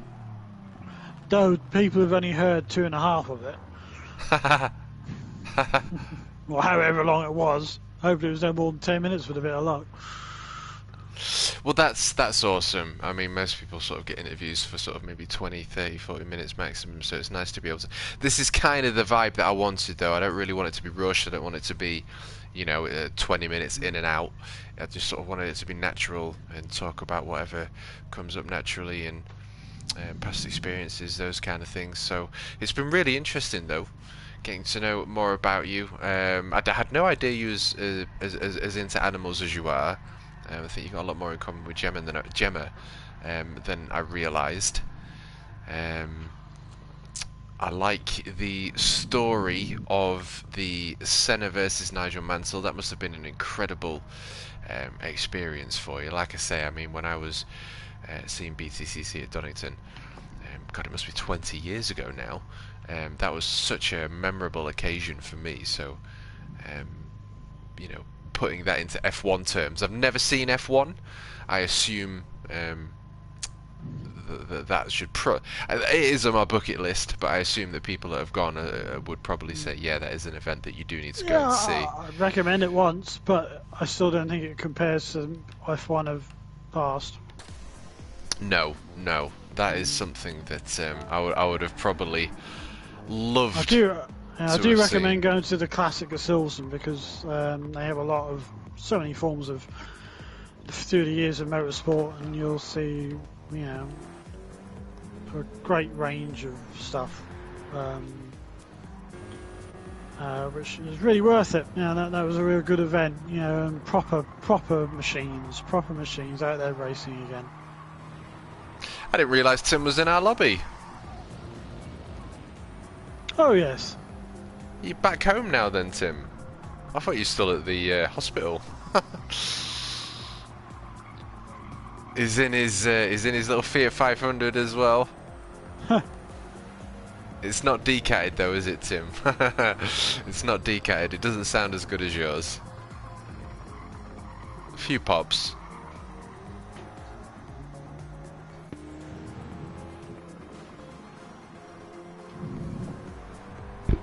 Yep, so I think F1 is going to have to be on the list. If I remember rightly, though, I can't remember the specific amount, but I think it was somewhere in the region of maybe £250, £350 a ticket for F1. Yeah, what I heard the latest, the last time, I mean, we used to get a grandstand seat anyway, and the last time we used to sit at Club A next to the main club grandstand, that was about 250. Wow. I mean, that's what I was thinking. But general admission I've heard has got to 200 or so now, if not more. I heard Basic Ollie complain about how it was done when they came live, the tickets for next year's event. It sounded like a bit of a cock up, but yeah, the website crashing and this, that, and the other. So.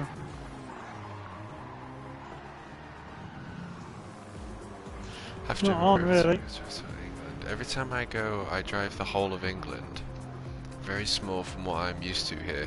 That's interesting. Yeah, Combustion. Rob mentioned that I think you have family in England. Is that correct? I think you come over here quite often, which is interesting because we may have to somehow arrange a meet there, Rob. When you're over in the UK, maybe we can get all of or as many of the community as possible together. Then meet you somewhere in the UK.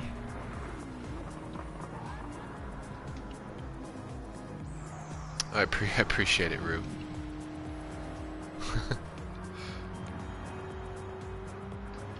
Family in Norfolk to where Simon is. Yeah, there you go. Yeah, I remember him telling me, yeah. Always flying to Manchester. How interesting.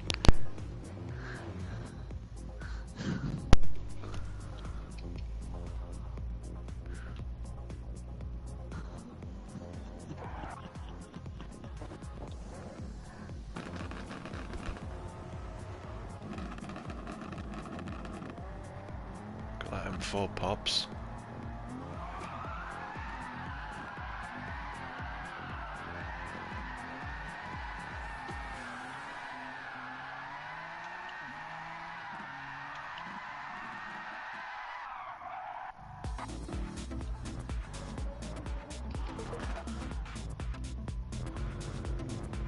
Oh, yeah, so in F1 terms, I've done qualifying in 1992. The first Grand Prix I went to was 95, then went 96, 97, 98. Then I had a bit of a gap, didn't go till 2009 again. And 2010, 2011, 2012, 2013 was Belgium. 2014 and 2016, but Silverstone. 2017, 18 and 19 was the last year. Wow. I can't believe Tim's gone to see them as well in the Monaco F1 and saw Lewis with his 44th win. Yeah, it's going to have to be a must. Are there any other types of motorsport that you would like to see that you haven't seen? I mean, you could even go into there's truck racing, NASCAR, dirt racing. Yeah, I'd like to see the Indy 500. Yes. To be fair. That would be special. That would be special. I wouldn't mind NASCAR as well. Again, I might get a little bit bored with it when I'm going round and round in circles like they do, but I suppose the noise will keep me entertained enough. Yeah, I think the one thing that I think is different about watching NASCAR is if you go and see a BTCC live or what have you, wherever you sit and stand, you can only see a certain proportion of the track, don't you? You have to sort of wait X amount of time before they come round. You can hear them in the distance and that kind of thing coming up. But with NASCAR, I would assume that you would see absolutely everything at all times. It must be a roar of a sound. Yeah, definitely. I mean, like when you go to Silverstone, there's places where it's better to go and where you see more of it, and just knowing where to go, really. That's the same with any circuit as such. Just got to find the right spot. NASCAR is more about the beer drinking, says Rob. Yeah, that's very true. Do you know though, NASCAR has some.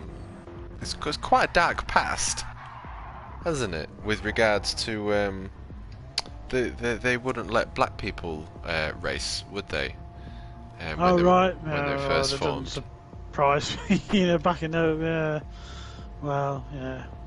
Yeah, and it's still somewhat. I mean, obviously we're in a It's a very sort of thankfully. southern states Yeah, sport base, isn't it? You know, where yeah, those issues still have a problem today, really.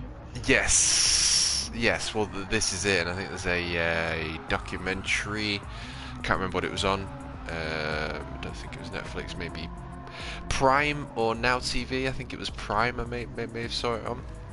Bubba Wallace, I think his name is. Yeah, yeah, yeah. Oh, Yeah, he came out and spoke about a lot of what's going on. I mean, it's obviously a lot better now, but I think it's something that gets swept under the rug quite a lot. And I think something that is interesting, and that's something that I've sort of come to know, is that, you know, all these big organisations, you know, NASCAR level, F1 level, UFC, FIFA, all these organisations, they're actually quite corrupt.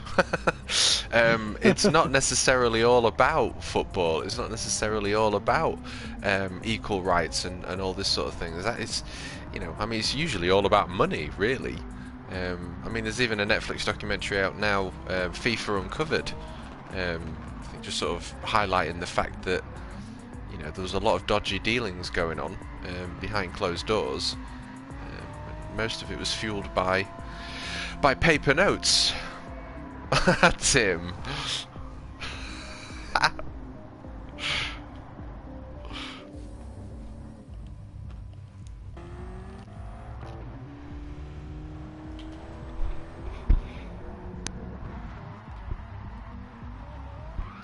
Drifting in a Fiat 500. I say our Portuguese friends are quite good at drifting. I must It's admit, amazing. Yeah. I'm not very good at it, but yeah.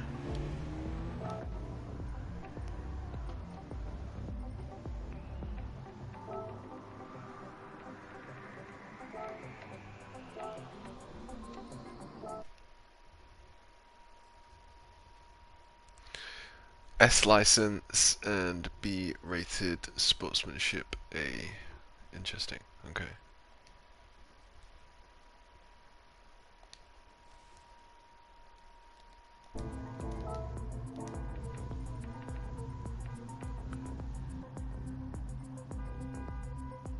Right. Do I have a Fiat 500?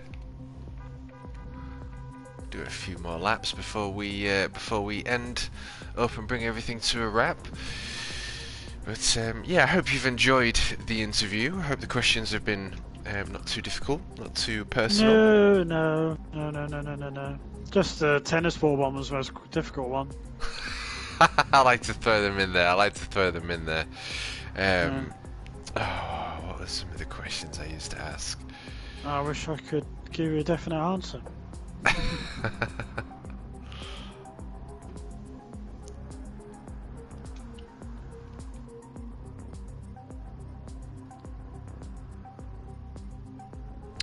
Doesn't look like I've got one, Tim.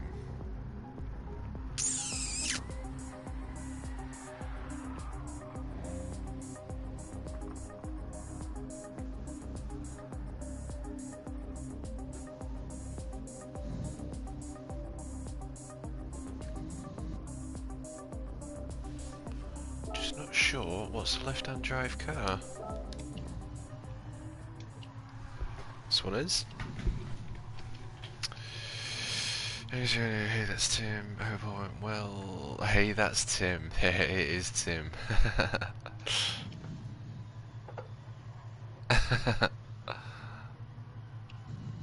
With his roller coaster of chemical emotional feelings right now. Like you, what's happens in different cultures and people hating the neighbours, but I enjoy it all in England. People hating the neighbours.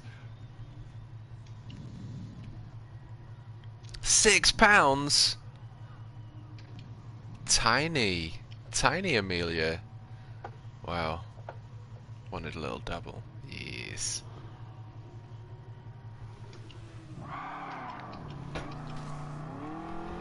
Yeah, absolutely. Congratulations to Tim. So, yeah, if there's anything else that you'd like to add, or is there anything else that you want to jump over, Simon, please No, just feel say free. very enjoyable, and thanks for everyone who's hopped in. Yes. Hope it starts something off for you to, hope anyone else to do it and get more of a regular feature. Well, this is it. Yeah, next week we're going to be interviewing Slipstream Racing. Cool. Yeah. I think he popped into a stream earlier. I mentioned that I was doing that. I can't remember how it came. I think he mentioned that he may be interested, and I thought, well, let's get it done. And yeah, he's going to be the next one. So hopefully next Tuesday, 8 PM, we can get that done as well. But yeah, I've thoroughly enjoyed it. I just Something to do on a Tuesday evening, isn't it? This is it. Yeah, I hope we can. Arrange these community meets. I think that's important, and hopefully we can get more people involved in it as well. Yeah, definitely. Obviously, it's not an easy thing to do, and obviously people have their responsibilities and everything, which is understandable, but but everybody's welcome. Yes. Hopefully that can become a regular thing. He's not a bad drifter at all, this dude.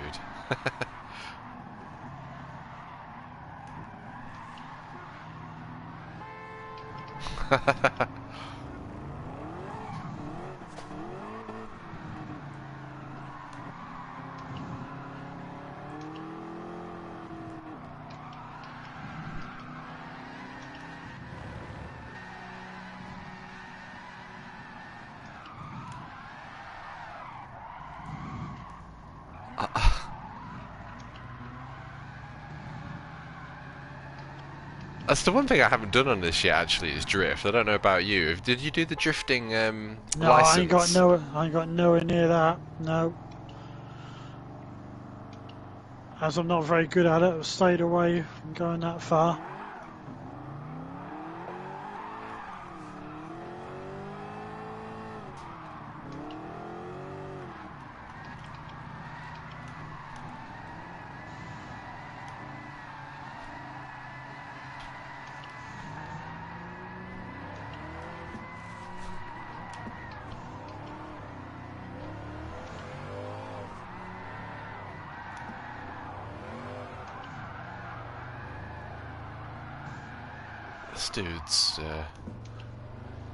This dude's on it.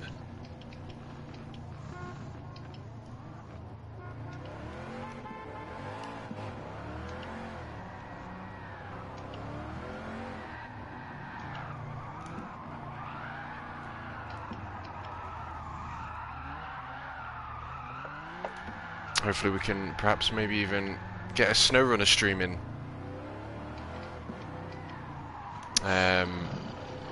Friday, Saturday, Simon? I know Jeffro's keen as well.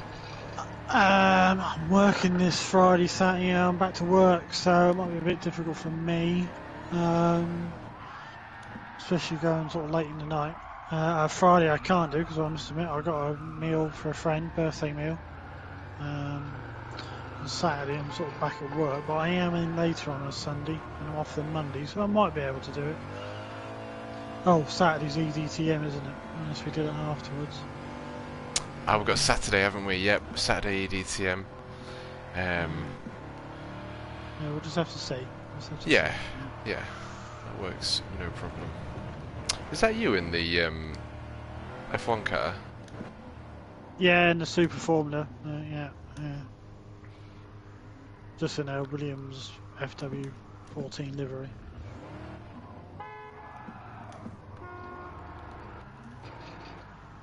She's beautiful.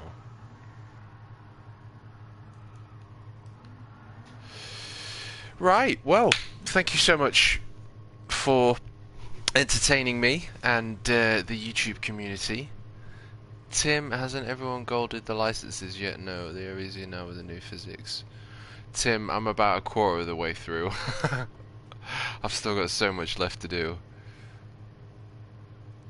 Ricardo, good to see you. Is Hello, that you? Falcons Ricardo. I think that's the guy that's in with us. Oh. The drifter. All right. Hope you're doing well, Tim. Send him a little message in here. That was a good race. A good time.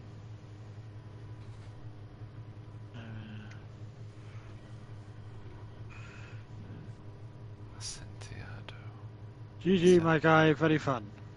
Lovely job. Could very well be. I think it's the guy. Is this you in with us, Ricardo? Yeah. Are you Accidental JR? Definitely him. Definitely him.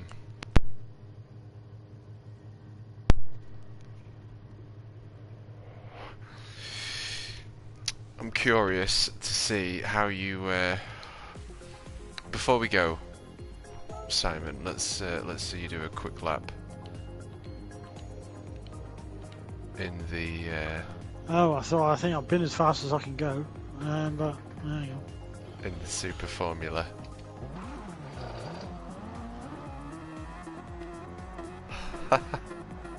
Hang on.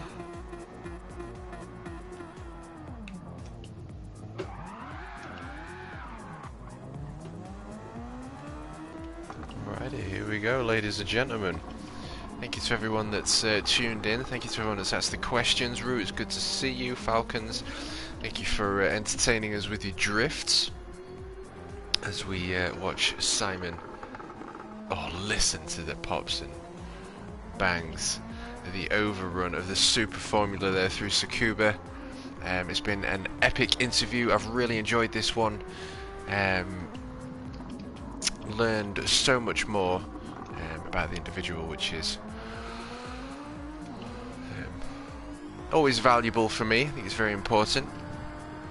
So a big shout out to absolutely everyone that's been involved, and great stream, loved it. Good to hear you too, Simon, says Rue. That's very kind of you, sir. Hugh will be back soon. Make sure we advertise you, not as well, Matty, anyway. Yeah. Simon likes footy, so he's a bit weird.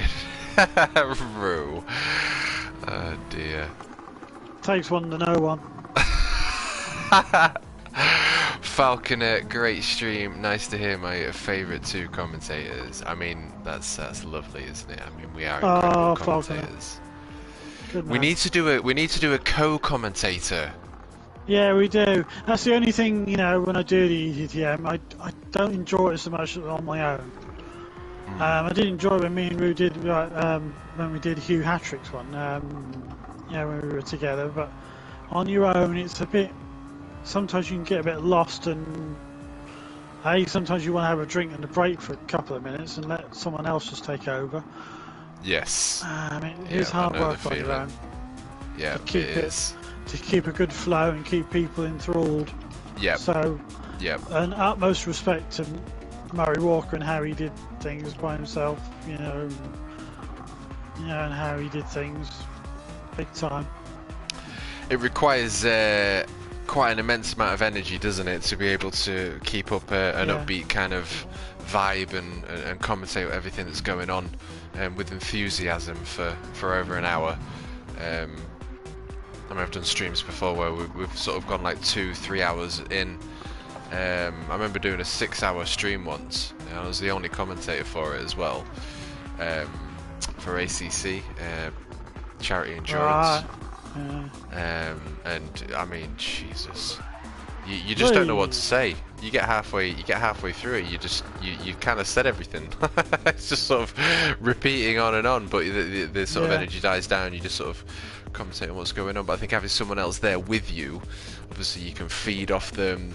If you're struggling for something to say, they can jump in. And not only that, you've only got one pair of eyes, So it's nice to be able to have a second person on there that's looking at a different set of cars. So if anything's missed, the other person could hopefully catch it. Yeah, yeah, yeah. I mean, I'm sort of apprehensive about this 2-hour stream on charity one I've got to do in December. I mean, it's like, oh god, I don't know if I can keep talking for 2 hours. It's bad enough doing the EDTM that lasts just over half an hour, including the qualifying. So, What's this 2-hour one? Who's that with? it's the American ones in EDTM. Is that Phil and that? Oh yeah, Tasha. Yeah. So they asked for someone, and I said, "Oh yeah, I'll do it," but then I didn't realise it was 2 hours. Oh well, if so I'll get in touch with them, see if they can get a second. In a bit. Yeah, I think they've got 2 lobbies worth full of people. Right. That's if everyone does. That's if everyone does it. I mean, we see in EDTM, don't they, how many people sign up for it, and then, like in our AM lobby, there's 3 or 4 people that never turned up. So we'll see. Indeed. Yeah, I got to learn more from you to talk crap. Yeah. Yeah.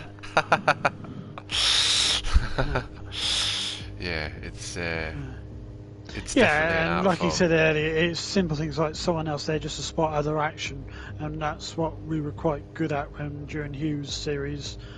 While he was commentating away, I was trying to keep an eye on other things. Or he'd, like, when obviously there was Jack and Scotty really racing with each other, he said, "Well, I've really got to go. We've got to go look at the other people as well." I said, "Yeah, that's all right. I'll stay with them, yeah, and let you know if anything else kicks off, you know," and so he could go through the rest of the field. But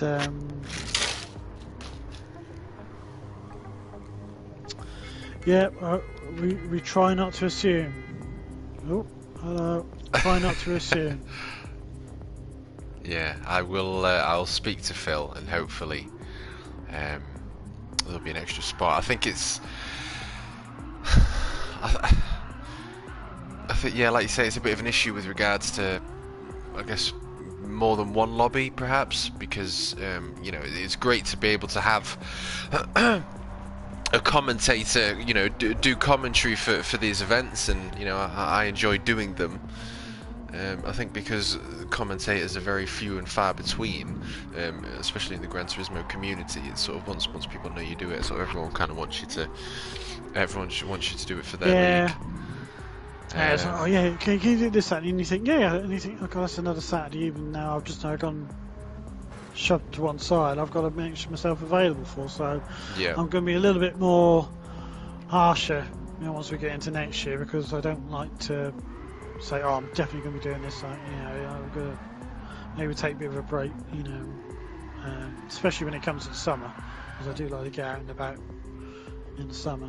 So yeah. Yeah, absolutely, and I'll say to Phil as well that I think it'd be good if we can probably do a co-coms instead of, because if they need the other one filling out, it's not that I don't want to help, I still will do it. I just think that it's important for people like you and me that are obviously saying yes to doing it, to be in the right environment, like you said, to have someone else there, because I think that makes it so much more enjoyable as well, and a lot of the pressure's taken off you. So I'll get that one arranged. We shall see. Yeah. All right then. Yeah, it's been a very enjoyable evening. Thanks everyone in chat who's popped in. It's good to see everyone. Very nice to see all of you. Indeed. Thank you very much, Simon. It's been an absolute pleasure. You're welcome. Enjoy the rest of your night. No problem. You too. We'll speak soon. Bye bye. Ciao, ciao. Well, there you have it, ladies and gentlemen.